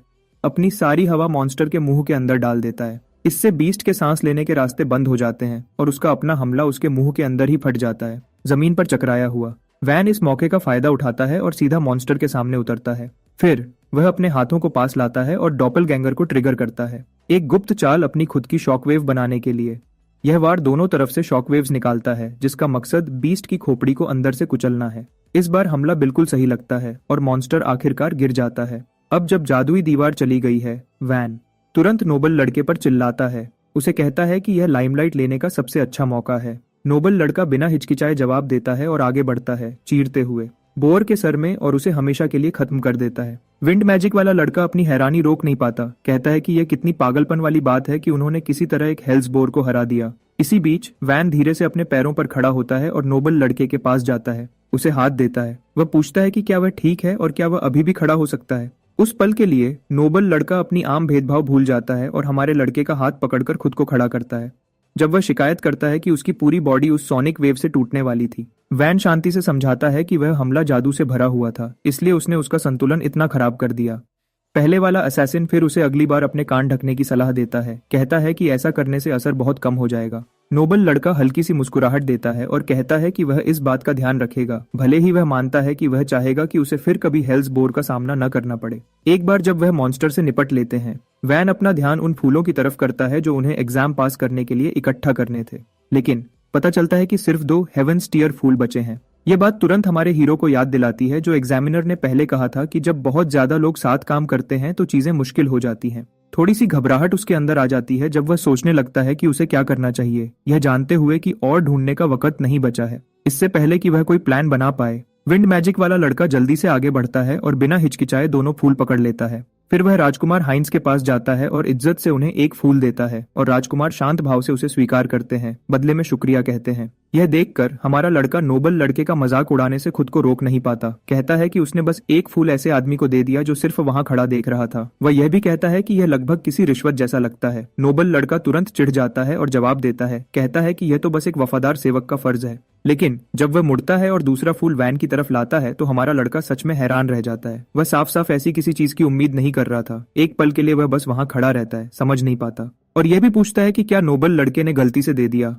नोबल लड़का शांति से जवाब देता है कि उसने जानबूझकर किया, कहता है कि वह बस एहसान चुकाना चाहता था क्योंकि वह किसी डर्ट बॉन्ड का कोई एहसान नहीं रखना चाहता। इसके अलावा वह वैन को कहता है कि उसे विंड्यूजर कहना बंद करे, उसे याद दिलाता है कि उसका असल में एक सही नाम है। वह अपना परिचय फॉल्क के रूप में देता है, जबकि दूसरा नोबल लड़का भी आगे बढ़ता है और अपना परिचय रैल्फ के रूप में देता है। वैन भी उसी तरह जवाब देता है, अपना नाम बताता है और दोनों तरफ के लोग थोड़ी देर के लिए हाथ मिलाते हैं। जैसे ही हमारा लड़का कहता है कि अगर वह दोनों एग्जाम में फेल हो गए तो शायद फिर कभी नहीं मिलेंगे, राजकुमार अचानक उन्हें रोकता है और एक पल रुकने को कहता है। फिर कुछ ऐसे फूल उठाता है जो पहले ही मुरझा चुके थे और अपने लाइट मैजिक का इस्तेमाल करता है उन्हें फिर से खिलाने के लिए। जिस पल फूलों की पंखुड़ियां अपना रंग वापस पाती हैं, नोबल लड़के हैरान रह जाते हैं। उनकी आंखें चमक उठती हैं जब वह कहते हैं कि राजकुमार से ऐसा शानदार काम देखकर वह कितना सम्मानित महसूस करते हैं। हमारा लड़का लेकिन उस पल को बीच में ही काट देता है और उन्हें याद दिलाता है कि सूरज डूबने वाला है और उन्हें जल्दी वापस जाना होगा। फॉल्क तुरंत जवाब देता है, उसे कहता है कि उन्हें हुक्म देना बंद करे, खासकर जब राजकुमार खुद उनके साथ खड़े हैं। जैसे ही वह निकलने वाले होते हैं, राजकुमार हाइंस अचानक एक बात उठाते हैं जो उन्होंने पहले देखी थी। वह बताते हैं कि वैन रास्ते में कितनी ध्यान से अपने पैरों के निशानों को मिट्टी से ढक रहा था। जितना वह जानते हैं, इस तरह अपने निशान मिटाने की ताकत आमतौर पर असैसिन्स द्वारा इस्तेमाल की जाने वाली टेक्निक ही है। वह आगे समझाते हैं कि लड़ाई के दौरान उन्होंने जो मार्शल स्किल्स देखी, वैन की छोटी छोटी आदतों के साथ, यह साफ इशारा करती हैं कि वह सिर्फ एक आम आदमी नहीं है, बल्कि एक प्रोफेशनल असैसिन बनने के लिए ट्रेन किया गया है। यह सुनकर हमारे लड़के को अंदर ही अंदर थोड़ा तनाव महसूस होता है। वह सोचने लगता है कि कहीं उसने कुछ ज्यादा ही तो नहीं कर दिया और जितना बताना चाहिए था उससे ज्यादा तो नहीं बता दिया। पता चलता है कि राजकुमार हाइंस खुद भी काफी चिंताओं से घिरे हुए हैं, क्योंकि वह हर तरफ से दुश्मनों से घिरे हैं। उनके पिता राजा ने अपनी हुकूमत को मजबूत करने के लिए जीते हुए देशों की कई राजकुमारियों से शादी की थी, जिससे शाही राजनीति का एक उलझा हुआ जाल बन गया था। हाइंस की माँ 5वीं रानी असल में खुद राज्य के अंदर की एक नोबल है जो उसे एक खास स्थान देता है। इस वजह से दूसरी रानियां और यहाँ तक कि उसके बड़े भाई बहन भी उसे खतरा मानते हैं, यह डरते हुए कि राजा उसे अगला वारिस चुन सकते हैं। इस तरह के दबाव के चलते हाइंस हमेशा सतर्क रहता है, यह जानते हुए कि कोई असैसिन किसी भी पल उसके पीछे पड़ सकता है और जो कुछ उसने अभी देखा है उसकी वजह से अब वह शक करने लगता है कि वैन खुद उसे खत्म करने के लिए भेजा गया एक एजेंट हो सकता है। अगर यह सच निकला तो ये ऐसी चीज नहीं है जिसे वह नजरअंदाज कर सके, और वह उसी वक्त इस हालत से निपटने की सोचता है। इसी बीच वैन के चेहरे पर धीरे धीरे पसीना बहता है जब उसे एहसास होता है कि पुरानी आदतें सच में नहीं जाती। चाहे वह कुछ भी करे, वह इस बात को बदल नहीं सकता कि वह अपने पिछले जन्म से पहले एक असैसिन था। असल मसला यह है कि वह ऐसी बात मान नहीं सकता, और अगर मान भी ले तो यहाँ कोई भी उसे सच में समझ नहीं पाएगा। इस वजह से वह जानता है कि उसके पास इस मुश्किल से निकलने के लिए एक भरोसेमंद बहाना बनाने के अलावा कोई और रास्ता नहीं है। वैन शांत रहता है और आमतौर पर जवाब देता है। कहता है कि उसे कभी पता नहीं था कि वह टेक्निक्स एक असैसिन के अदब का हिस्सा मानी जाती हैं। राजकुमार हाइंस लेकिन उस बेकार बहाने को तुरंत समझ जाते हैं। साफ साफ एक पल के लिए भी उस पर यकीन नहीं करते। फिर भी हमारा लड़का अपना लहजा बदलता है और उसे कहता है कि वह जो चाहे मान ले, इस बात पर जोर देते हुए कि उसने जो कहा वह सच है। हर गुजरते पल के साथ माहौल में तनाव बढ़ता जाता है। वैन फिर धीरे धीरे राजकुमार हाइंस की तरफ चलने लगता है। फॉल्क तुरंत बीच में आता है, उसका रास्ता रोकने की कोशिश करता है, लेकिन अगले ही पल हमारा लड़का नजर से गायब हो जाता है और सीधा राजकुमार के सामने फिर से दिखाई देता है। आमतौर पर अपना हाथ उसके कंधे पर रखता है। वह उसे कहता है कि वह तो बस मजाक कर रहा था और उसे इतना गंभीर और डरावना चेहरा बनाना बंद करने को कहता है। वैन फिर समझाता है कि उसे बस नरम तरीके से बात करने की आदत नहीं है। यह कहकर बात टाल देता है कि वह तो बस एक गांव का लड़का है जिसे कभी ऐसे अदब सिखाए ही नहीं गए। हल्का सा झुकता है, ध्यान से अपनी शांति बनाए रखता है, जबकि यह भी पक्का करता है कि वह अंदर से क्या महसूस कर रहा है वह न दिखाए। हाइंस लेकिन घुमाव फिराव बातों में दिलचस्पी नहीं रखता और उसे सवाल से बचना बंद करने को कहता है। वह एक बार फिर वैन के इस्तेमाल किए गए फुटवर्क की बात करता है, बताते हुए कि वह लगभग टेलीपोर्टेशन जैसा लगता था, और सीधा उससे पूछता है कि क्या वह एक असैसिन है। इस बार वैन आखिरकार एक ज्यादा भरोसेमंद बहाना पेश करता है। कहता है कि उसने वह चाल हेलेन स्टाइनहार्ट से सीखी थी, वही इंसान जिसने उसे इस जगह के लिए रिकमेंड किया था। फिर वह झूठ बोलता है कि उस औरत ने उसे सलाह दी थी कि जब भी हो सके अपनी टेक्निक्स छुपाए, क्योंकि मार्शल आर्ट्स ही उसका एकमात्र असली हथियार है। अंदर ही अंदर लड़के को उसके नाम का बिना इजाजत इस्तेमाल करने पर थोड़ा सा पश्चाताप होता है, लेकिन उसी वक्त उसका जवाब आखिरकार राजकुमार को राहत देता है। राल्फ भी उसके नाम सुनते ही साफ साफ हिल जाता है, यह साफ करते हुए कि उसका परिवार इतने बड़े लेवल पर है जिसे शाही परिवार में भी इज्जत दी जाती है। ऐसा ताकतवर नाम सुनकर राजकुमार उस औरत को याद करते हैं जिसे आइस फ्लावर लेडी के नाम से जाना जाता है। वह बहुत अच्छे से जानते हैं कि वह एकेडमी के सबसे बड़े लोगों में से एक है। उन्हें बस यह यकीन करना मुश्किल लगता है कि उस जैसी कोई असैसिन टेक्निक से वाकिफ होगी। फिर भी वह इस पर ज्यादा देर तक नहीं सोचते। आखिर उन्हें यकीन है कि उसका घराना कभी भी राजकुमार की हत्या की साजिश जैसे खतरनाक काम में शामिल नहीं होगा। राल्फ फिर वैन से सवाल करता है, पूछता है कि हेलेन जैसी शख्सियत किसी डर्ट बॉर्न आम आदमी को क्यों रेकमेंड करेगी। हमारा लड़का बस जवाब देता है कि उसे खुद भी वजह नहीं पता, समझाते हुए कि उसने बस उसे एकेडमी जाने को कहा था अपनी रिकमेंडेशन के साथ। राजकुमार बीच में आते हैं और अपनी सोच बताते हैं। कहते हैं कि हेलेने ने शायद वैन को खुद ट्रेन करने और आखिरकार उसे अपने घराने में लाने का प्लान बनाया होगा। दूसरे नोबल लड़के वैन की ताकतों को खुद देखने के बाद सहमत होने लगते हैं। इसके साथ राजकुमार आखिरकार अपना लहजा नरम करते हैं और नरम तरीके से उसका शुक्रिया करते हैं, यह मानते हुए कि अगर वह बीस्ट से अकेले मिलते तो शायद बड़े खतरे में पड़ जाते। वह खुलेआम कहते हैं कि वह वैन के जिंदगी के कर्जदार हैं और अपना सम्मान दिखाने के लिए हल्का सा झुकते भी हैं। वैन लेकिन हमेशा की तरह सीधा साधा रहता है और आमतौर पर कहता है कि वह पहले तो राजकुमार के लिए लड़ ही नहीं रहे थे। फॉल्क तुरंत उसे उसके बेइज्जती वाले रवैये के लिए डांटता है, लेकिन हमारे लड़के को कोई परवाह नहीं, खासकर जो कुछ उसने झेला है उसके बाद। राजकुमार चुपचाप इस बात पर ध्यान देते हैं, यह समझते हुए कि लड़का उससे किसी भी तरह का इनाम मांगने की बजाय उस पर हल्के हल्के ताने कस रहा है। जैसे ही शिफ्ट खत्म होती है, स्टूडेंट्स जंगल से वापस आने लगते हैं। उनमें से कुछ वह फूल लिए हुए हैं जो वह इकट्ठा कर पाए, जबकि दूसरे जख्मी, थके हुए और खाली हाथ वापस आते हैं। उन पर डर का माहौल छाया हुआ है, क्योंकि वह चिंता करते हैं कि ऐसी शानदार एकेडमी में जगह न बना पाने के बाद वह अपने परिवारों का सामना कैसे करेंगे। इसी बीच चालाक प्रोफेसर गुस्सा होने से खुद को रोक नहीं पाता। परेशान हो जाता है क्योंकि राजकुमार अभी तक वापस नहीं आए हैं। उसने ध्यान से यह पक्का किया था कि जंगल में सिर्फ कमजोर बीस्ट्स ही हों जिनसे राजकुमार आसानी से निपट सकें। उसे और भी ज्यादा परेशान करने वाली बात यह है कि हेल्स बोर भी दिखाई नहीं दिया। तभी 4 लोगों का एक ग्रुप आखिरकार जंगल से बाहर आता है, जबकि प्रोफेसर को राहत महसूस होती है। जिस पल वह राजकुमार को सुरक्षित देखता है, वह राहत जल्दी ही गुस्से में बदल जाती है। जिस पल उसकी नजर वैन पर पड़ती है, एग्जामिनर हमारे लड़के का स्वागत करता है और पूछता है कि क्या वह सुरक्षित है। दूसरी तरफ उनका प्रोफेसर पूरी तरह अपना संतुलन खो देता है और बोल देता है कि उसे तो अब तक मर जाना चाहिए था। मासूम बनकर हमारा लड़का शांति से पूछता है कि क्या उस आदमी को उसके जिंदा बचने से कोई दिक्कत है। प्रोफेसर जल्दी समझ जाता है कि उसने गलती कर दी और खुद को शांत रहने पर मजबूर करता है। आदमी कहता है कि वह तो बस हैरान था यह देखकर कि वैन जिंदा वापस आ गया। लेकिन वैन आमतौर पर उन्हें बताता है कि वह अकेला नहीं है। एक एक करके लड़के उसके पीछे से बाहर आते हैं, जमीन पर एक बहुत बड़ा सामान घसीटने की कोशिश करते हुए। प्रोफेसर को लगभग दिल का दौरा पड़ जाता है। हैरानी से उस चीज को घूरता है जो उसे लगता है कि वह है। एग्जामिनर भी दोबारा देखता है और पूछता है कि क्या वह सच में एक मैजिक बीस्ट है। स्टूडेंट्स समझाते हैं कि उन्हें शक है कि उसे राजकुमार की हत्या के लिए भेजा गया था, इसलिए वह सबूत के तौर पर उसका सर वापस ले आए। दोनों इंस्ट्रक्टर्स चुप हो जाते हैं, लेकिन बहुत अलग वजहों से। एग्जामिनर समझ नहीं पाता कि इतना खतरनाक जीव जंगल में कैसे घूम रहा था, जबकि प्रोफेसर हैरान है कि वह अपने निशाने को खत्म करने में नाकाम रहा। सबकी नजरें प्रोफेसर की तरफ मुड़ती हैं जब वह फिर से हैरान हो जाता है। खुशकिस्मती से उसके लिए राजकुमार खुलेआम ग्रुप की तारीफ करके सबका ध्यान अपनी तरफ खींच लेते हैं। जिस पल वह राजकुमार को वहां सुरक्षित खड़ा देखता है, प्रोफेसर की मायूसी और बढ़ जाती है। एग्जामिनर इज्जत से राजकुमार से पूछता है कि क्या उन्होंने लड़ाई में हिस्सा लिया था। राजकुमार शांति से जवाब देते हैं कि वह तो बस किनारे से देख रहे थे। उसी पल प्रोफेसर को एहसास होता है कि वह एक खतरनाक हालत में फंस गया है। अगर किसी को पता चला कि उसने राजकुमार के खिलाफ एक मैजिक बीस्ट छोड़ा था, तो उसका करियर और शायद उसकी जिंदगी भी खत्म हो जाएगी। टाइटस फिर मासूमियत से प्रोफेसर से पूछता है कि वह इतने अजीब तरह से पीले क्यों दिख रहे हैं। प्रोफेसर तुरंत अपनी चाल बदलता है और राजकुमार की उस बड़े बीस्ट को मारने की मानी हुई कामयाबी की तारीफ करने लगता है। राजकुमार नरम तरीके से उसे ठीक करते हैं, उस भुलक्कड़ प्रोफेसर को याद दिलाते हैं कि उन्होंने ऐसा कुछ नहीं किया। असली हीरो दूसरे थे।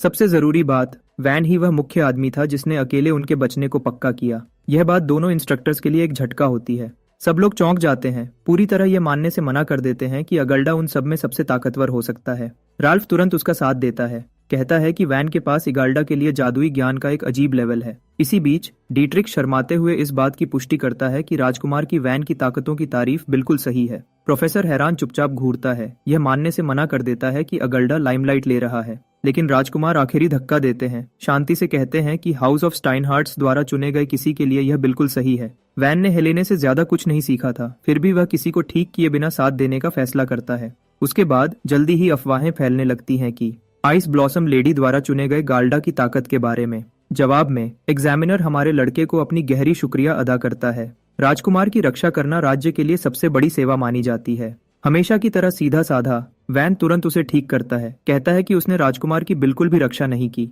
वह तो बस मैजिक बीस्ट को हराने का एक साइड इफेक्ट था। यह कहकर वह बात को वापस उस तरफ मोड़ता है जो असल में जरूरी है। एक एक करके सब लड़के एक नीला फूल निकालते हैं। एग्जामिनर प्रोफेसर की तरफ उम्मीद भरी नजर से देखता है। जितना भी उसे दुख होता है, आदमी को एक ऑफिशियल घोषणा करने पर मजबूर होना पड़ता है। वह 3 लड़कों का नाम एक एक करके लेता है, न चाहते हुए भी वैन को भी शामिल करता है। पुष्टि करता है कि वह सब पास हो गए हैं। हमारा हीरो ऑफिशियली एकेडमी में दाखिल हो गया है। सब कुछ ठीक होने के बाद राजकुमार एग्जामिनर को हुक्म देते हैं कि मैजिक बीस्ट के दिखने की एक गहरी जांच करें। सीन फिर एकेडमी की वेलकम सेरेमनी की तरफ बदलता है। हेडमास्टर सभी स्टूडेंट्स को साफ साफ बताता है कि एकेडमी सिर्फ उन लोगों के लिए नहीं है जो जादू में माहिर हैं। इसका मकसद युवा प्रतिभाओं को ऐसे शानदार योद्धाओं में बदलना है जो राज्य के लिए लड़ते और उसकी रक्षा करते हैं। सभी मैजिक यूजर्स के बीच वैन चुपचाप संतुष्ट महसूस करता है कि उसकी जिंदगी आखिरकार बेहतर हो गई है। अपनी पहली जिंदगी में वह एकेडमी के अंदर कदम रखने की सोच भी नहीं सकता था। स्टूडेंट के रूप में दाखिल होने की तो बात ही छोड़ दो। ऊपर से देखते हुए जमीन चुपचाप उस युवा जीनियस को देखती है जिसमें दुनिया के गल्डा लोगों के खिलाफ गहरी जमे हुए भेदभाव को खत्म करने की ताकत है। बाद में वह उस हॉल में चलती है जो एक बहुत खूबसूरत सजे हुए दरवाजे तक जाता है। कमरे के अंदर एक गोल मेज है जिसमें 5 कुर्सी हैं, जिनमें से सिर्फ एक अभी भी खाली है। बाकी 4 उस युवा लड़की को घूरते हैं जो उनका सब्र आजमा रही है। सोर्ड प्रिंसेस करीना र्यूटेल हेलेन की आलोचना करती है कि वह इतने खुश चेहरे के साथ आई है उनका कीमती वक्त बर्बाद करने के बाद। इसी बीच अमीलिया राडोवॉल्ट शांत रहती है और बस पूछती है कि इस अचानक मीटिंग का मकसद क्या है। The quiet fist Arnold Clavis कहता है कि आज रात सिर्फ एक ही एजेंडा है। 8वें राजकुमार लियोनिस साफ साफ बताते हैं, कहते हैं कि उनका मकसद यह तय करना है कि उनके बीच के धोखेबाज से कैसे निपटना है। परेशान होकर अमीलिया जोर से सोचती है कि उसका असल में क्या मतलब है। आर्नोल्ड फिर समझाता है कि इतिहास में पहले गाल्डा स्टूडेंट के दाखिले ने नोबल्स के बीच एक बहुत बड़ा हंगामा खड़ा कर दिया। मरीना इस फैसले पर हंसी उड़ाती है, मजाक में कहती है कि इस रफ्तार से तो वह अगले मॉन्स्टर को भी दाखिल कर सकते हैं। लेकिन जिसे वैन के दाखिले से सबसे ज्यादा दिक्कत है वह लियोनिस है। वह सीधा हेलेने की तरफ मुड़ती है जो 5 रेडिएंट क्राउन्स की आखिरी सदस्य है। वह एक बहुत अच्छी वजह मांगता है कि उसने क्यों एक गंदे गाल्डा को उनकी शानदार एकेडमी में रेकमेंड किया। एकेडमी में राज्य भर के नोबल्स और ताकतवर मेजाई एक छत के नीचे इकट्ठा होते हैं। उन जैसे बड़े लोगों में भी घमंड की वजह से लड़ाइयां और झगड़े होना आम बात है। इन झगड़ों को संभालने के लिए 5 स्टूडेंट्स, जिसे 5 रेडिएंट क्राउन्स के नाम से जाना जाता है, उनके पास एकेडमी पर अनुशासन का अधिकार है। लियोनिस वजह मांगता है कि हेलेने जैसी शख्सियत ने ऐसा बेवकूफाना फैसला क्यों लिया। बिना हिचकिचाए हेलेन जवाब देती है कि उसने वैन की ताकत अपनी आंखों से देखी और उसकी प्रतिभा को माना। स्वॉर्ड प्रिंसेस लेकिन स्ट्रॉन्ग और गल्डा शब्द को एक ही सेंटेंस में रखने में मुश्किल महसूस करती है। वह यह मानने से मना करती है कि जन्म से श्रापित लोग लड़ाई में कमजोर और बेकार के अलावा कुछ और हो सकते हैं। शांत और संतुलित अमीलिया भी सहमत है कि यह बेकार की बात है। वह जाति जिसके पास कोई जादू नहीं है वह लड़ाई में टिक नहीं सकती। लियोनिस घमंड से कहता है कि लगता है हेलेने में ऐसी आम समझ की कमी है। हेलेन चिढ़ जाती है जब वह कॉमन सेंस की बात करता है। वह कहता है कि कॉमन सेंस तो बस लोगों को सोचने से रोकने और दूसरों पर बेवकूफाना विश्वास थोपने का एक बहाना है। लियोनिस गुस्से से लाल हो जाता है। एक औरत को अपनी ताकत कम करते हुए देखकर सह नहीं पाता। उसी पल आर्नल्ड शांति से एक सही हल बताता है। वह बस ये टेस्ट कर सकते हैं कि क्या वैन में सच में वह स्किल्स हैं जिसका हेलेने दावा करती है। लियोनिस तुरंत इस विचार में दिलचस्पी लेता है। वह आगे बढ़ता है और हेलेने को जलील करने के लिए एक सजा का सुझाव देता है अगर वैन टेस्ट में फेल हो जाता है। भले ही हेलेने को पता नहीं कि वह क्या साजिश कर रहा है। वह नरम तरीके से चेतावनी देती है कि उसकी पसंद को कम न समझा जाए। यह बात करीना को चिढ़ा देती है जो खुद उसकी ताकतों का जायजा लेने के लिए तैयार हो जाती है। लियोनिस उसे पूरी इजाजत देता है उस बाहर वाले को कुचलने की। जैसे ही करीना हेलेने के पास से गुजरती है वह मजाक में पूछती है कि क्या गल्डा लड़के ने उसे पसंद किया। करीना साफ करती है कि उसकी दिलचस्पी सिर्फ हेलेने के पसंदीदा खिलौने को उसके घमंडी रवैये के साथ तोड़ने में है। क्लासेस शुरू होने के बाद एक हफ्ता बीत जाता है और वैन अकेला हॉलवेज में चलता है। कभी कभी की घूरने और चुपचाप दुश्मनी के अलावा चीजें उसके लिए हैरतअंगेज रूप से ठीक चल रही हैं। उसे याद आता है कि पिछली क्लास में इंस्ट्रक्टर ने उससे एक मुश्किल सवाल पूछा था, मैजिक थ्योरी पर उसे शर्मिंदा करने के लिए। सभी स्टूडेंट्स चुप रहे क्योंकि वह टॉपिक उनके लेवल से बहुत ऊपर था। उस लापरवाह इंस्ट्रक्टर ने बात टाल दी, कहते हुए कि पहले तो एक गल्डा से ऐसे सवाल का जवाब उम्मीद करना ही बेवकूफी है। उसने यह भी कहा कि वैन के लोग किताबें पढ़ने के लिए नहीं जाने जाते। लेकिन वैन ने उसे नीचा दिखाया और बताया कि असली बॉस कौन है। लेक्चर को अपने हाथ में ले लिया और उस झुर्रियों वाले बूढ़े प्रोफेसर के लेसन को असल में अपना बना लिया। उस घटना के बाद उसने किसी को भी उस पर दोबारा चाल चलने की कोशिश करते नहीं देखा। अचानक वह राल्फ के पीठ पर थप्पड़ से होश में आता है। उसे लंच के लिए अपने साथ आने को कहता है। हमारा लड़का उसकी मदद के लिए शुक्रिया कहता है। राल्फ परेशान दिखता है, समझ नहीं पाता कि उसका क्या मतलब है। दोनों फिर साथ में कैफेटेरिया की तरफ जाते हैं। वहां जाते हुए एक बैंगनी बालों वाली लड़की अचानक उसे बुलाती है। वह सच में बुरा मान जाता है, जैसे उसने उसके पास से बिना सही से नमस्ते किए गुजरकर कोई बहुत बड़ा जुर्म कर दिया हो। दोनों सच्चे दिल से माफी मांगते हैं। फिर भी वैन की आंखें हैरानी से बड़ी हो जाती हैं जब वह अपनी तलवार उसकी गर्दन तक उठाती है।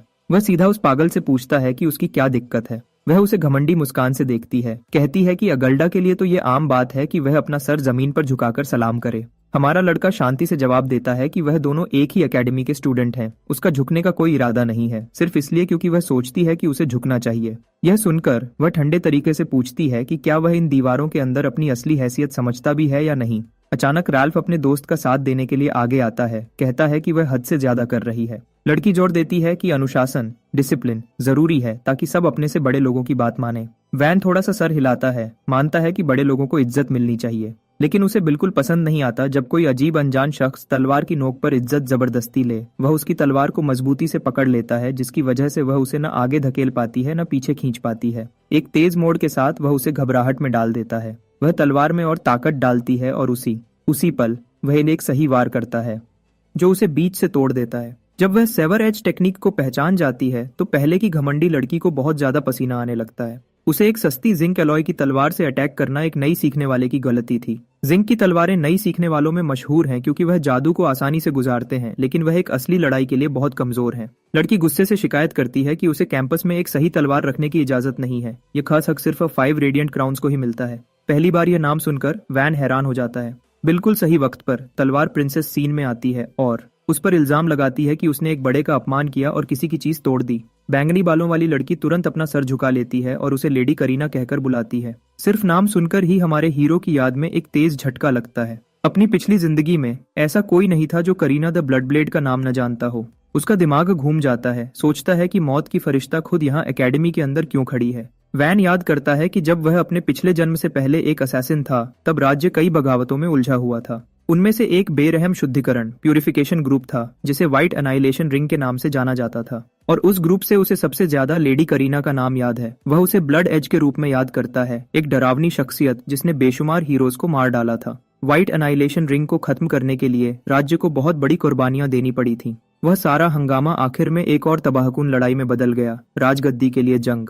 हमारे लड़के ने करीना को सिर्फ एक बार जंग के मैदान में देखा था, लेकिन वह एक मुलाकात ही उसकी तस्वीर को उसकी याद में हमेशा के लिए बसा देने के लिए काफी थी। इस वजह से वह समझ नहीं पाता कि राज्य के सबसे बड़े दुश्मनों में से एक यहाँ क्या कर रहा है, उसकी अपनी मशहूर एकेडमी के अंदर खड़ा है। जब वैन इन ख्यालों में खोया हुआ है, तब कोरिया को अभी तक कुछ पता नहीं है। करीना उसे घूरते हुए देखती है और इसे उसके गुनाहों की लिस्ट में जोड़ देती है। वह उसके बर्ताव को बदतमीजी कहती है, बताती है कि वह एक बड़े स्टूडेंट को खुलेआम घूर रहा है। हमारा लड़का जल्दी से माफी मांगता है, लेकिन उसी वक्त इस बात का मजाक उड़ाता है। आमतौर पर कहता है कि वह उसे अपने से ऊपर नहीं मानता। वह शरीफ लड़का वैन को उसे और भड़काने से रोकने की कोशिश करता है, उसे बार बार बताता है कि वह असल में कौन है। वह समझाता है कि वह 5 रेडियंस में से एक है। लड़का अनजान बनने का नाटक करता है। राल्फ बीच में आता है और साफ करता है कि 5 रेडियंट्स एकेडमी के टॉप 5 खास लोग हैं, ऐसे लोग जिनकी ताकतें बिल्कुल अलग लेवल की हैं। करीना को एक खास बच्ची के रूप में बताता है जो 13 साल की उम्र में एकेडमी में आई थी। यह सुनकर वैन बातों को जोड़ता है और समझता है कि करीना असल में एक बड़े शरीफ घर की बेटी होगी। यह बात कि उसने अपनी पिछली जिंदगी में यह कभी नहीं जाना, इसका मतलब है कि जब वह बाघी बन गई थी तब उसकी पिछली जिंदगी को छुपाया गया होगा। उसने कभी सोचा नहीं था कि वह उसे यहाँ उसकी जिंदगी के इस मोड़ पर मिलेगा। यह सोच उसे और भी बुरे ख्यालों में ले जाती है। वैन सोचने लगता है कि क्या यह उसे खत्म करने का मौका हो सकता है, इससे पहले कि सब कुछ हाथ से निकल जाए।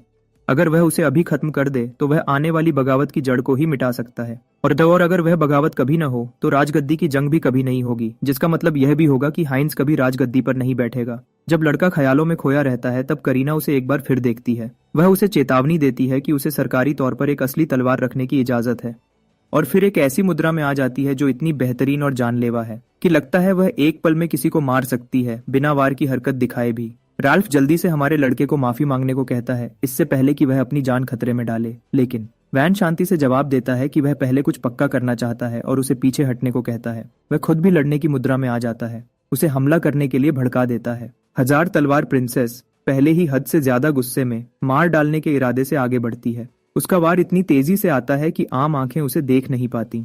मुश्किल से बच जाता है, उसे सिर्फ हल्का सा खरोंच लगता है, जानलेवा वार नहीं। करीना जल्दी से ऐलान करती है कि वह अभी के लिए सजा रोक रही है, जोड़ देती है कि वह इसे बाद में जारी रखेगी, और फिर बैंगनी बालों वाली लड़की के साथ वहां से चली जाती है। वह एक ऐसी जगह पहुंचते हैं जहां कोई नहीं होता, किसी भी देखने वाले से दूर।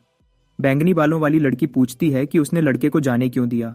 1000 तलवार प्रिंसेस एक पल के लिए खुद को संभालने की कोशिश करती है, जमीन पर बैठ जाती है और जवाब देती है कि उसने उसे जाने नहीं दिया। वह साफ करती है कि यह बात किसी और तक नहीं पहुंचनी चाहिए, और साथ ही उस चोट को दिखाती है जो उसे लड़के से लड़ते हुए लगी थी। वह फिर याद करती है कि उसने यह पहले एक पुरानी मार्शल आर्ट्स की किताब में देखा था और इसे हार्डकोर पॉइंट के नाम से जाना जाता है। यह एक जरूरी जगह है जो नसों को निशाना बनाती है। इसके बाद शिकार को लकवा हो जाता है और वह ठीक से चल नहीं पाता। बैंगनी बालों वाली लड़की फिर पूछती है कि क्या यह बराबरी का मुकाबला था, लेकिन करीना चुप रहती है। अंदर से वह पक्का जानती है कि ऐसा बिल्कुल नहीं था। असल में यह हुआ था कि लड़ाई के दौरान वह उसकी गर्दन पर निशाना लगा रही थी, लेकिन वैन उसके करीब आने में कामयाब हो गया और बेरहमी से उसके कमजोर पॉइंट को निशाना बनाया। उसने कोशिश की पीछे हटने की ताकि वह बच सके, लेकिन इस वजह से उसका निशाना चूक गया। हमारा लड़का फिर अंदर घुसा और उसके जरूरी पॉइंट पर बिल्कुल सही निशाना लगाया। करीना और भी ज्यादा हैरान है क्योंकि ये बिल्कुल वही मूव है जो मशहूर तलवार स्कूल्स में सिखाया जाता है, और सोचती है कि वैन ने यह कहां से सीखा। बैंगनी बालों वाली एनपीसी बहुत खुश है और कहती है कि यह बराबरी का मुकाबला बिल्कुल नहीं था। वह आगे कहता है कि करीना जीती है क्योंकि वह आखिरी तक खड़ी थी। तलवार प्रिंसेस उसकी बात से सहमत होने का नाटक करती है, लेकिन अंदर से वह सच जानती है। यह खास जरूरी पॉइंट असल में इंसान को मारता नहीं है, लेकिन इसकी बजाय बहुत ज्यादा दर्द देता है, तो यह मूव जानबूझकर किया गया था। अगर यह जिंदगी और मौत की सिचुएशन होती तो उसे पक्का इकोनॉमी क्लास का टिकट सीधा आखिरी दुनिया के लिए मिल जाता। उन ख्यालों को एक तरफ रखकर वह उठती है और कहती है कि वह लापरवाह हो गई थी, लेकिन अगली बार वह पक्का एक तलवार लाएगी उस गेरुडो को हमेशा के लिए तोड़ने के लिए। हमारे हीरो की तरफ वापस आते हैं। राल्फ उससे पूछता है कि उस वक्त वह असल में क्या पक्का करना चाहता था। उसे टाल देता है, लेकिन वह लड़का उसे बार बार परेशान करता रहता है और वजह पूछता है।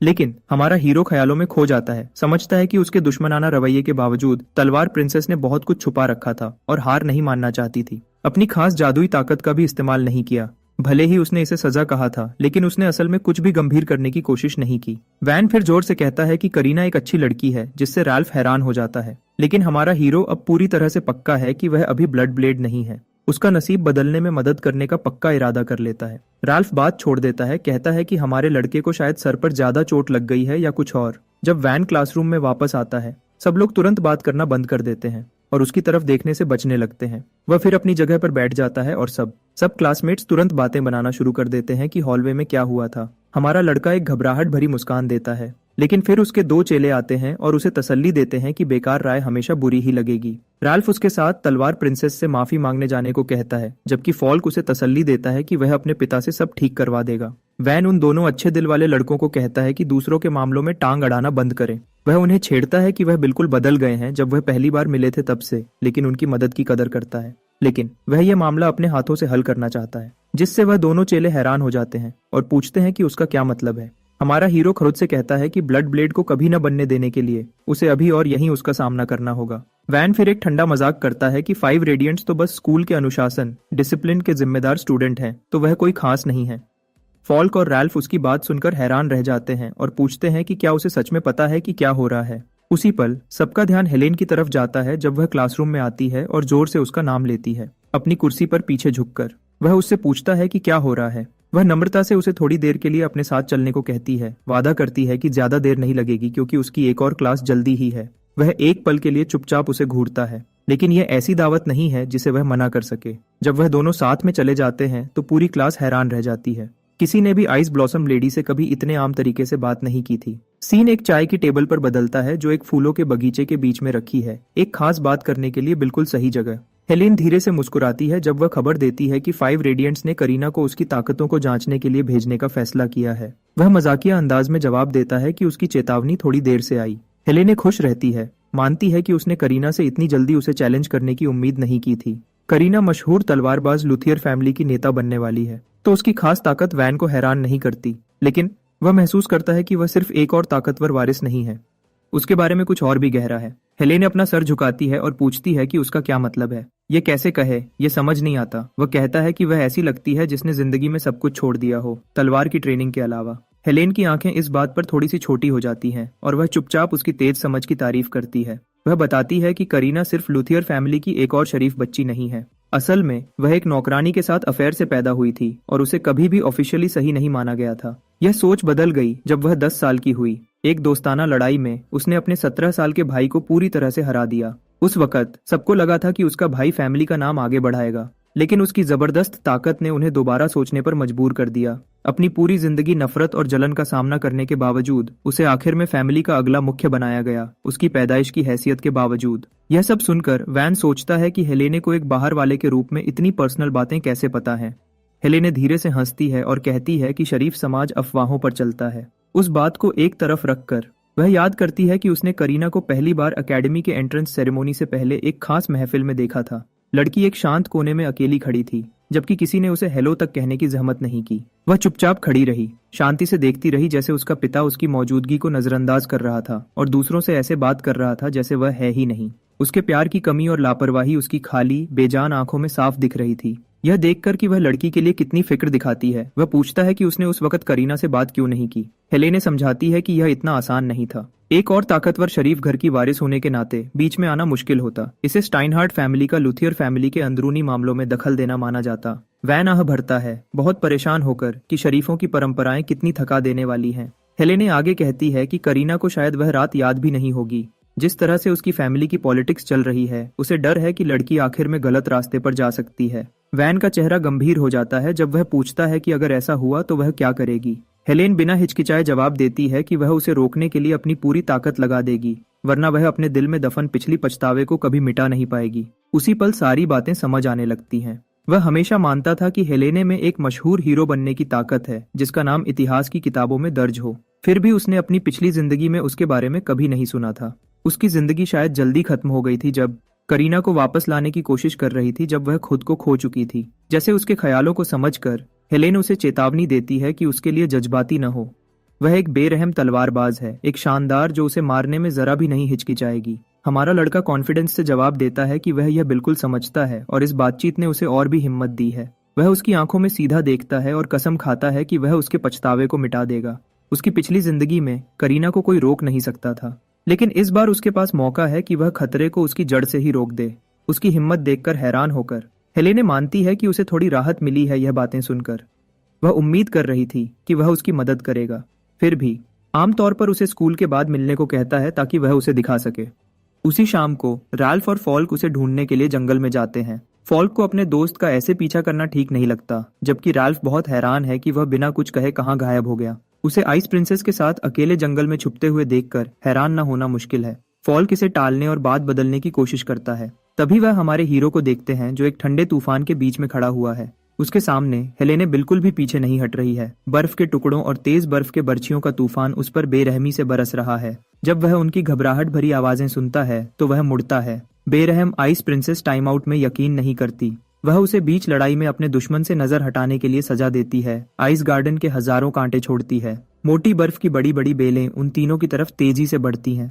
राल्फ और फॉल्क को अपनी जिंदगी के फैसलों पर अफसोस होता है। उसी पल वैन एक बिल्कुल सही और पूरा ध्यान लगाकर वार करता है। पूरे हमले को एक ही साफ वार में तोड़ देता है। वह एक शरारती मुस्कान के साथ घूमता है। उन्हें कहता है कि उनका टाइमिंग बिल्कुल सही है। वह उन्हें हेलेन के साथ मिलकर उस पर हमला करने को कहता है। शेखी मारता है कि उसे यहाँ कोई असली चैलेंज नहीं मिल रहा है। साइमन अंदर आता है और करीना को सलाम करता है। करीना आज बहुत अच्छे मूड में नहीं है, तो वह उससे सीधे पूछती है कि क्या उसके हाईनेस को कुछ चाहिए। साइमन जवाब देता है कि वह उसे जल्दी नहीं करना चाहता, लेकिन वह हैरान है कि उसने ड्यूअल में गरुड़ा से निपटने के लिए क्या प्लान बनाया है। करीना थोड़ा सा झुकती है और साइमन को बताती है कि यह बहुत जल्दी होगा, क्योंकि उसने अपनी फैमिली से जो चीज मांगी थी वह आखिर में आ गई है। यह सुनकर साइमन की आंखों में शरारत की चमक आ जाती है जब वह एनास्टेसिया को एक बहुत भारी ताबूत उठाते हुए अंदर आते देखता है। एनास्टेसिया करीना से पूछती है कि इसे कहाँ ले जाया जाए। करीना शांति से उसे अपने कमरे में ले जाने को कहती है और बहुत ध्यान से संभालने को कहती है। साइमन को अपनी आंखों पर यकीन नहीं होता। कुछ इतना पुराना, कुछ इतना खास और कुछ इतना ताकतवर उसके बिल्कुल सामने खड़ा है।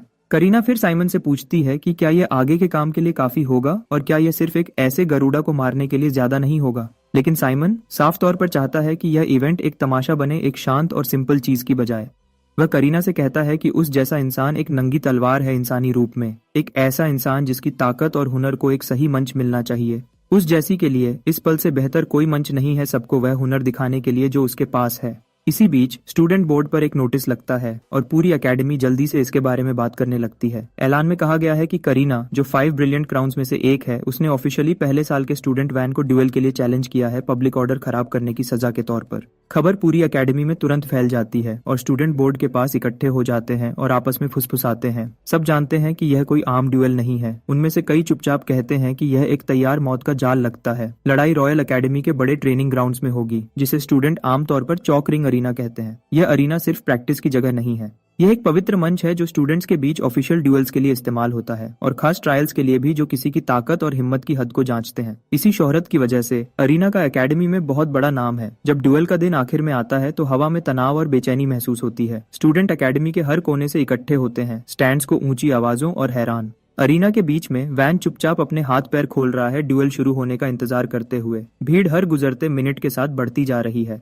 क्योंकि सब वह देखना चाहते हैं जो उनके हिसाब से एकेडमी के सबसे यादगार ड्यूएल्स में से एक बनेगा। राल्फ कहता है कि अरीना का माहौल काफी गंभीर लग रहा है। फॉल्क जवाब देता है कि वह पहले ही जानता है कि आज इतने लोग यहाँ क्यों इकट्ठे हुए हैं। वह सब समझते हैं कि यह असल में कोई ड्यूएल नहीं होने वाला है। राल्फ इस बात से हैरान लगता है, तो हेलेने शांति से उसे समझाती है। वह कहती है कि यह बिल्कुल भी ड्यूएल नहीं है, यह एक सजा है। ये 5 रेडिएंट में से एक और एक गार्डा के बीच की लड़ाई है और सबको लगता है कि यह सिर्फ एक तरफा कत्लेआम में खत्म हो सकती है। और यही वह है जो भीड़ देखने की उम्मीद करती है और यही वह है जिसके लिए उनमें से ज्यादातर लोग यहाँ आए हैं। राल्फ जवाब देता है कि शायद दूसरे लोग इसे ऐसे ही देखते हैं। फॉल्क फिर अपनी बात पूरी करता है और कहता है कि वह पहले ही जानते हैं कि वैन के पास कैसी ताकत है और वह ऐसा इंसान नहीं है जिसे आम समझ से मापा जा सके। हेलेन फिर उसकी तरफ देखती है। प्रिंस, जो अरीना को ऊपर से देख रहा है और चुपचाप कहती है कि लगता है वह भी यही मानता है। पक्का। प्रिंस हाइंस देखने वालों में मौजूद है और सब कुछ शांति से देखता है। साइमन उसे दूर से देखता है और खुद से सोचता है कि क्यों प्रिंस ये ड्यूएल देखने आया है। फिर भी उसके दिमाग में कोई साफ जवाब नहीं आता। जल्दी ही अरीना के बड़े दरवाजे धीरे से खुलते हैं और करीना अंदर आती है, जब भारी ताबूत को दोनों हाथों से पकड़े हुए। जिस पल राल्फ उसे देखता है वह परेशान और हैरान लगता है और हेलेन उसे समझाती है कि करीना सच में इस लड़ाई के लिए कुछ बहुत ताकतवर लेकर आई है। वैन भी अपनी हैरानी छुपा नहीं पाता जब वह ताबूत को अपने सामने खड़ा देखता है। वह एक घबराहट भरा मजाक करता है और कहता है कि शायद वह उसके लिए ताबूत लेकर आई है। हालांकि वह यह भी कहता है कि ऐसा सोचना उसकी तरफ से थोड़ा ज्यादा हो सकता है। करीना उसे नाटक बंद करने को कहती है, क्योंकि वह ताबूत जल्दी ही उसकी मौत की वजह बनेगा। यह कहकर वह उसे खोलती है और उसके अंदर रखी कई तलवारें दिखाती है और स्ट्रक्चर के अंदर जादुई दुनिया भी है। इस हथियार को सोर्ड कॉफिन के नाम से जाना जाता है। यह एक चलता फिरता हथियारों का भंडार है जो लूथियर हाउस के तलवार सेंट्स ने पीढ़ी दर पीढ़ी आगे बढ़ाया है।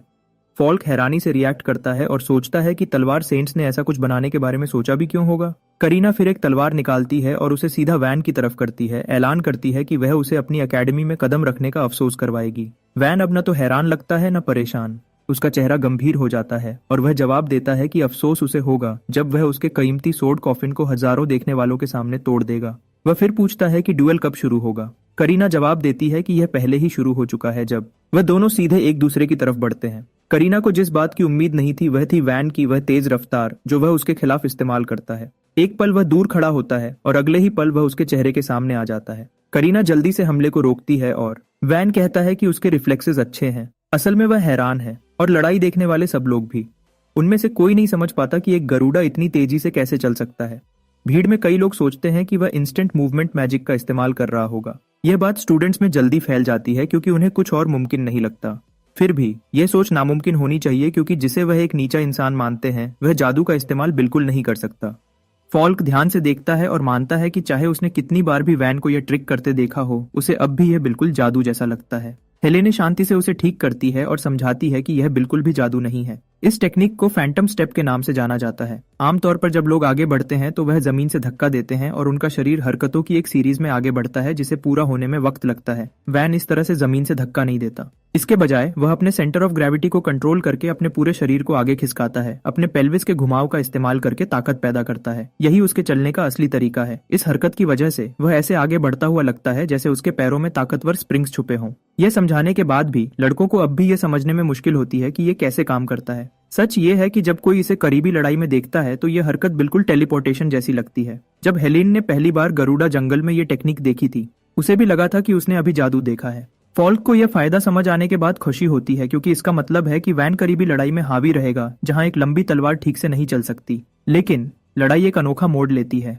करीना अचानक अपनी तलवार के साथ बार बार आगे बढ़ती है। वैन को पीछे हटने पर मजबूर करती है जबकि उसे उसके बाजू पर एक छोटा सा कट लगता है। करीना पहले ही समझ चुकी है कि वह रहना चाहता है करीब ताकि उसकी तलवार की पूरी पहुंच से बच सके।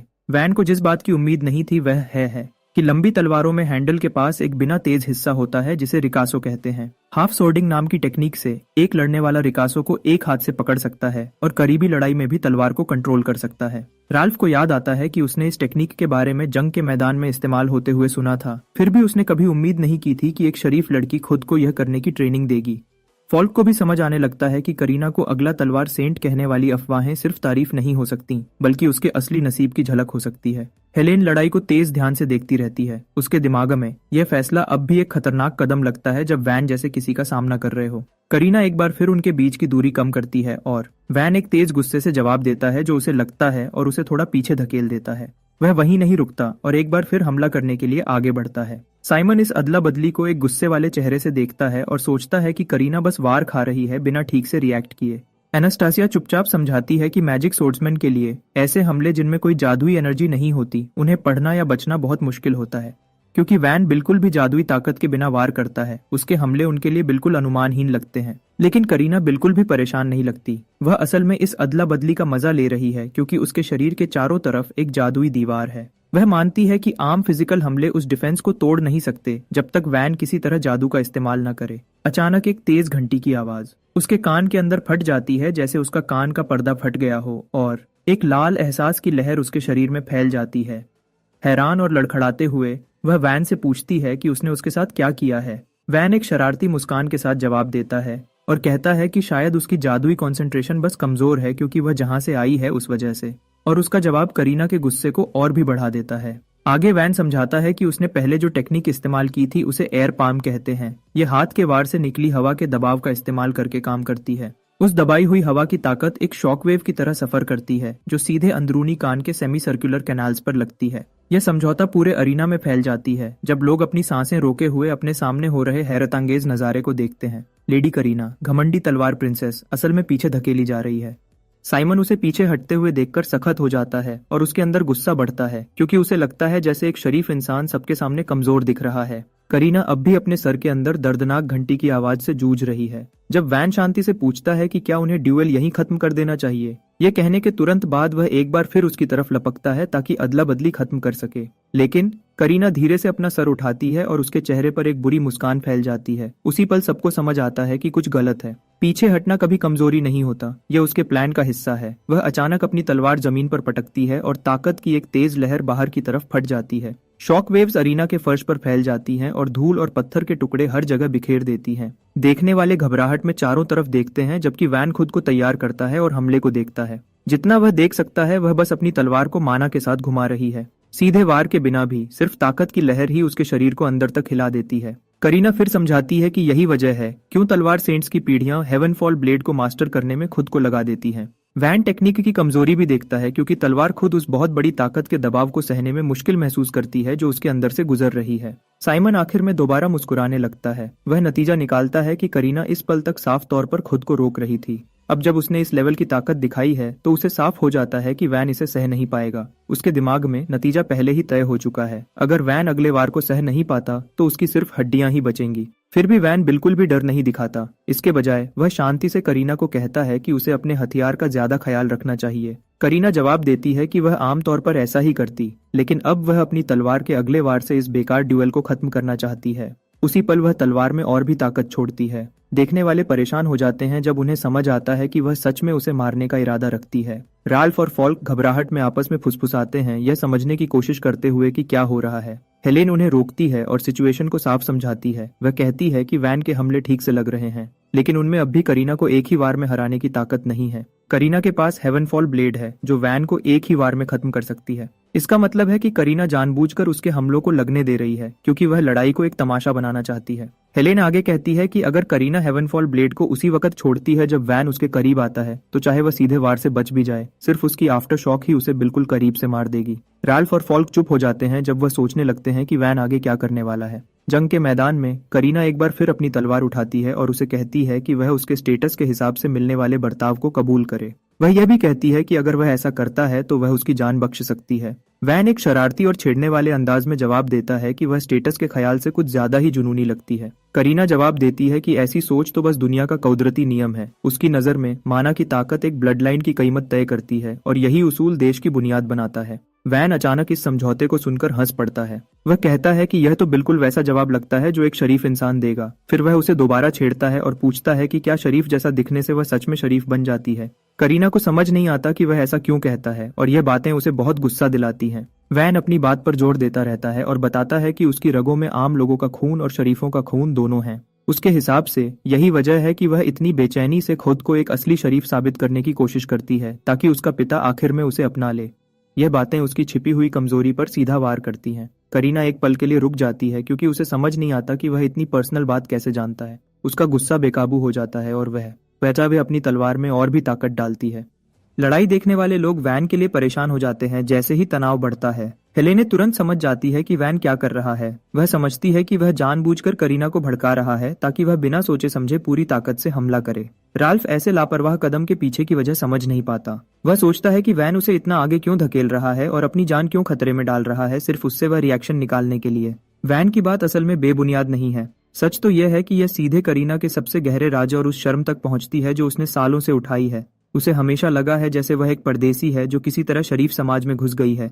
वह एक शरीफ की बेटी है, लेकिन वह एक रखैल से पैदा हुई है और इस वजह से वह कभी भी शरीफ फैमिली का हिस्सा नहीं बन पाई। बड़े होते हुए वह शरीफों को ध्यान से देखती है। वह पढ़ती है कि वह अपने काम कैसे करते हैं। फिर भी यह सब सीखने के बावजूद उसे कभी नहीं लगता कि वह सच में उनमें से एक है। उसे हमेशा लगता था कि अनजान आंखें उसे देख रही हैं और उसके नाकाम होने का इंतजार कर रही हैं। वह शांत दबाव उससे कभी दूर नहीं हुआ। उसी एहसास की वजह से उसे थोड़ी देर के लिए हमदर्दी महसूस हुई जब उसने पहली बार वैन को एकेडमी में इतने हिम्मत भरे कॉन्फिडेंस के साथ चलते हुए देखा। भले ही वह एक गरुड़ा है, उसे वह छोटा सा कनेक्शन महसूस हुआ। यही वजह है कि उसने पहले उसे टेस्ट करने के लिए खुद को पेश किया, यह सोचकर कि वह उसे मारे बिना मामला हल कर सकती है। लेकिन वैन ने उस छोटी सी मेहरबानी की कभी कदर नहीं की और इसके बजाय उसे बेइज्जती करने की हिम्मत की। इस वजह से वह खुद को समझा लेती है कि वह उसके गुस्से का पूरा हकदार है। करीना अपनी तलवार घुमाती है और कहती है कि वह उसे मार देगी। वैन तुरंत उनके बीच की दूरी खत्म कर देता है। करीना हेवनफॉल ब्लेड निकालकर पूरी ताकत से हमला करती है। जब धूल साफ होती है तो वह कुछ ऐसा देखती है जो उसकी सांसें रोक देता है। वैन ने अपने खाली हाथों से हमले को रोक दिया है और अब वह उसकी भारी तलवार को मजबूती से पकड़े हुए है। भीड़ को अपनी आंखों पर यकीन नहीं हो रहा। एक तलवार छीनने की टेक्निक ने अभी अभी खाली हाथों से एक ब्लेड को बेहथियार कर दिया है। सबको लगता है कि ऐसा होना नामुमकिन है। असली लड़ाई में कोई भी गिरते हुए ब्लेड को सिर्फ हाथों से नहीं रोक सकता, लेकिन जो वैन उनके सामने करता है वह बिल्कुल नया है। पहले वह अपने हाथ की रफ्तार को गिरते हुए ब्लेड की रफ्तार से जितना हो सके उतना मिलाता है। फिर जैसे ही वह टकराता है वह उसकी रफ्तार को तोड़ना शुरू कर देता है। तलवार के पूरा घूमने से ठीक पहले वह अपने घुटने मोड़कर और जमीन की तरफ झुककर ताकत को फैलाता और जज्ब कर लेता है, जिससे अरीना के फर्श पर एक दरार पड़ जाती है। इस टेक्निक का नाम स्टिल ग्लिफ है, जिसे जीरो स्टाइल ग्रास्प भी कहते हैं। ये वही तरीका है जो उसने पहले हेलेने के बर्फ के बर्चों को जंगल में जमीन में गाड़ने के लिए इस्तेमाल किया था। वैन मजाकिया अंदाज में मुस्कुराता है और कहता है कि हेवन फॉल ब्लेड यकीनन एक जबरदस्त टेक्निक है, लेकिन वह बस उसके पीछे की ताकत को खत्म करना जानता है। करीना चिल्लाती है कि ऐसा होना नामुमकिन है। उस छोटे से पल में उसका ध्यान हट जाता है क्योंकि उसके दिमाग में जज्बात उमड़ आते हैं। वैन मौके का फायदा उठाता है और सीधा उसके दिल पर हमला करता है। टक्कर से वह पीछे की तरफ उड़ती है। उसका शरीर उसके पीछे रखे कॉफिन से टकराता है। जब वह गिर जाती है तो वह ठीक वहीं पहुंच जाती है जहां वह अब अरीना में खड़ी है, अपने घुटनों पर। उसे यकीन करना मुश्किल हो रहा है कि अभी क्या हुआ है। पूरी भीड़ खामोश हो जाती है और अपनी सांसें रोके हुए थाउजेंड ब्लेड सोर्ड प्रिंसेस को घूरती है, जिसे घुटने टेकने पर मजबूर कर दिया गया है। कुछ देखने वाले तो यह भी सोचने लगते हैं कि क्या यह गेरुडा लोगों की असली ताकत है। साइमन और एनास्टेसिया गुस्से में अपने दांत पीसते हैं, जबकि राल्फ और फॉल्क चुपचाप अपने दिल में खुश होते हैं और उम्मीद करते हैं कि वैन बिना हिचकिचाहट के हमला करता रहेगा। लेकिन वैन का इरादा कुछ और है। वह शांति से इंतजार करता है और करीना को अपने सदमे से निकलने का वक्त देता है। जब वह आखिरकार खुद को संभालती है तो वह उससे पूछती है कि वह उसे खत्म क्यों नहीं करता। वह धीरे और कमजोरी से खड़ी होती है और पूछती है कि क्या वह उस पर रहम करना चाहता है, एक ऐसी चीज जिसे वह कहती है कि उसे जरूरत नहीं है। वन तुरंत इस बात से इनकार कर देता है। वह समझाता है कि रहम वह नहीं है जो वह उसे देना चाहता है। उसी वक्त उसकी कोई इच्छा नहीं है कि वह एक शरीफ लड़की को तंग करे जो अपनी असली ताकत से नहीं लड़ रही है। वह असल में चाहता है कि वह सब कुछ दिखाए जो उसके पास है। वह उससे कहता है कि उसे असली करीना दिखाए।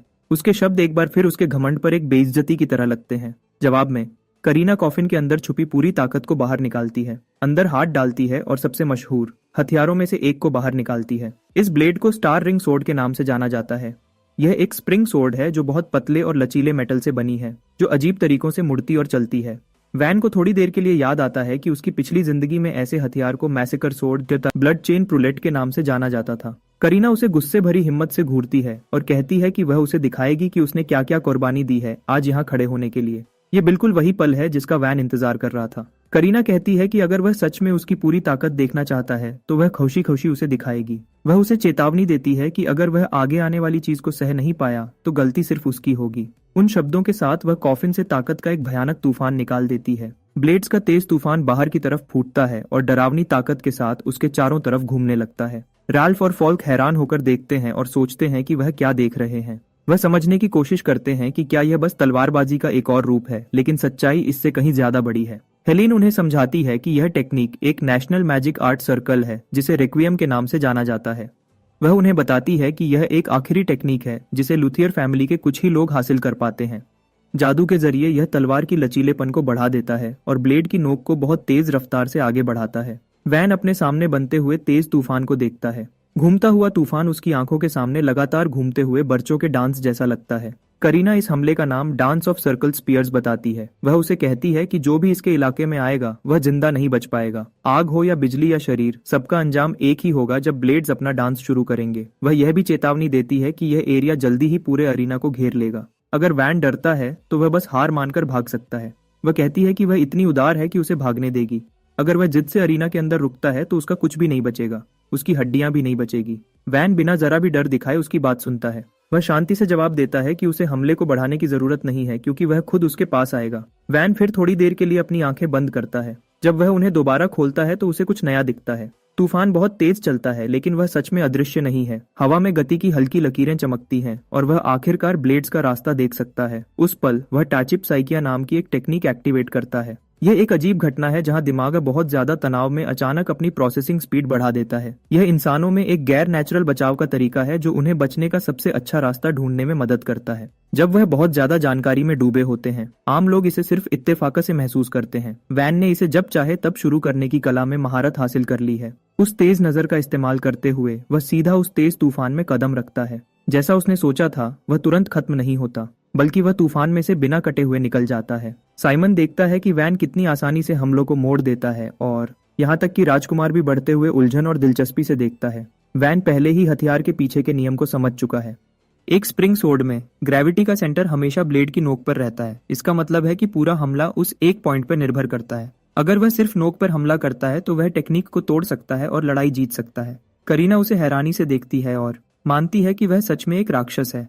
वैन शांति से जवाब देता है कि यह राक्षस होने की बात नहीं है, वह बस ज्यादा लोगों से ज्यादा मेहनत करता है, बिल्कुल वैसे ही जैसे वह करती है। करीना समझ नहीं पाती कि उसके इस बयान का क्या मतलब है। उसका गुस्सा फिर से बढ़ने लगता है जब वैन बोलना जारी रखता है। वह उसे बताता है कि स्प्रिंग सोर्ड अपना विल्डर खुद चुनता है। जिसके पास असली महारत नहीं होगी वह आखिरकार अपने ही शरीर को ब्लेड से काट लेगा। तलवारबाजों के खून में पैदा होना भी ऐसे हथियार को कंट्रोल करने के लिए काफी नहीं है। फिर वह उससे पूछता है कि उसने उस एक ब्लेड में महारत हासिल करने के लिए कितने साल लगाए हैं। करीना थोड़ी सी रुक जाती है क्योंकि उसने कभी सच में इस सवाल पर रुककर सोचा नहीं था। उसका दिमाग बचपन की एक दूर की याद में खो जाता है। उसे वह पल याद आता है जब उसके पिता ने उसे एक बार तलवार पकड़ना सिखाया था। शायद उनके लिए यह बस एक गुजरता हुआ ख्याल था, लेकिन उसके लिए यह एक कीमती पल बन गया क्योंकि उसे आखिरकार उनके बीच एक रिश्ता महसूस हुआ। उस छोटे से पल में उसे लगा कि वह अपने पिता का प्यार महसूस कर सकती है। बदकिस्मती से वह पल फिर कभी वापस नहीं आया। उसके पिता राज्य के कामों में बिजी हो गए और उनके पास एक रखेल से पैदा हुई बेटी की परवाह करने का वक्त नहीं रहा। उनके पास पहले ही एक परिवार था जिसे बचाना था। करीना ने आखिरकार फैसला किया कि वह अपनी तलवारबाजी की कला को बेहतर बनाएगी। उसे यकीन था कि अगर वह सबसे ज्यादा ताकतवर बन जाती है तो यकीनन उसके पिता एक दिन उसे परिवार का हिस्सा मान लेंगे। उस पल से उसने लगातार ट्रेनिंग की। दिन ब दिन वह बिना आराम किए प्रैक्टिस करती रही। न खत्म होने वाली ट्रेनिंग ने धीरे धीरे उसे एक डरावनी हद तक ताकतवर इंसान में बदल दिया। एक दिन उसने आखिरकार अपने सौतेले भाई को कई गवाहों के सामने हरा दिया। उस जीत के बाद उसके आसपास की खामोश नजरें गायब हो गईं, लेकिन बदले में वह दूसरों के लगातार डर और नफरत के साये में जीने लगी। यहाँ तक कि उसके पिता भी उसे बेचैनी से देखने लगे। जो हल्की सी हमदर्दी उन्होंने कभी दिखाई थी वह पूरी तरह गायब हो गई। उन्होंने उसे एक जायज वारिस के रूप में पहचाना और माना कि वह उनकी बेटी थी, भले ही वह एक रखेल से पैदा हुई थी। लेकिन सच्चाई उनके लिए इतनी भारी हो गई कि वह उसे उठा नहीं पाए और अपने घर को बचाने के लिए उन्होंने आखिरकार उससे मुंह मोड़ लिया। उस पल करीना समझ गई कि उसके पास सच में सिर्फ उसकी तलवार थी।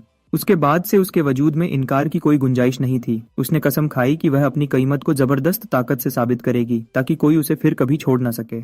यही एक रास्ता था जिसे वह मानती थी कि उसके पिता और उसके घर से पहचान दिला सकता है। वापस अरीना में करीना पूछती है कि वैन ऐसी बातों के बारे में क्या समझ सकता है। उसका गुस्सा उसे आगे बढ़ाता है और वह फिर से उसकी तरफ दौड़ती है। घूमते हुए ब्लेड्स उसके हमले के दौरान उसके शरीर पर कुछ छोटे जख्म करने में कामयाब हो जाते हैं, लेकिन उसकी हरकतें अब थोड़ी धीमी और ज्यादा बंधी हुई लगती हैं। वैन उसके हमलों में बनते हुए छोटे खाली जगहों को देखता है।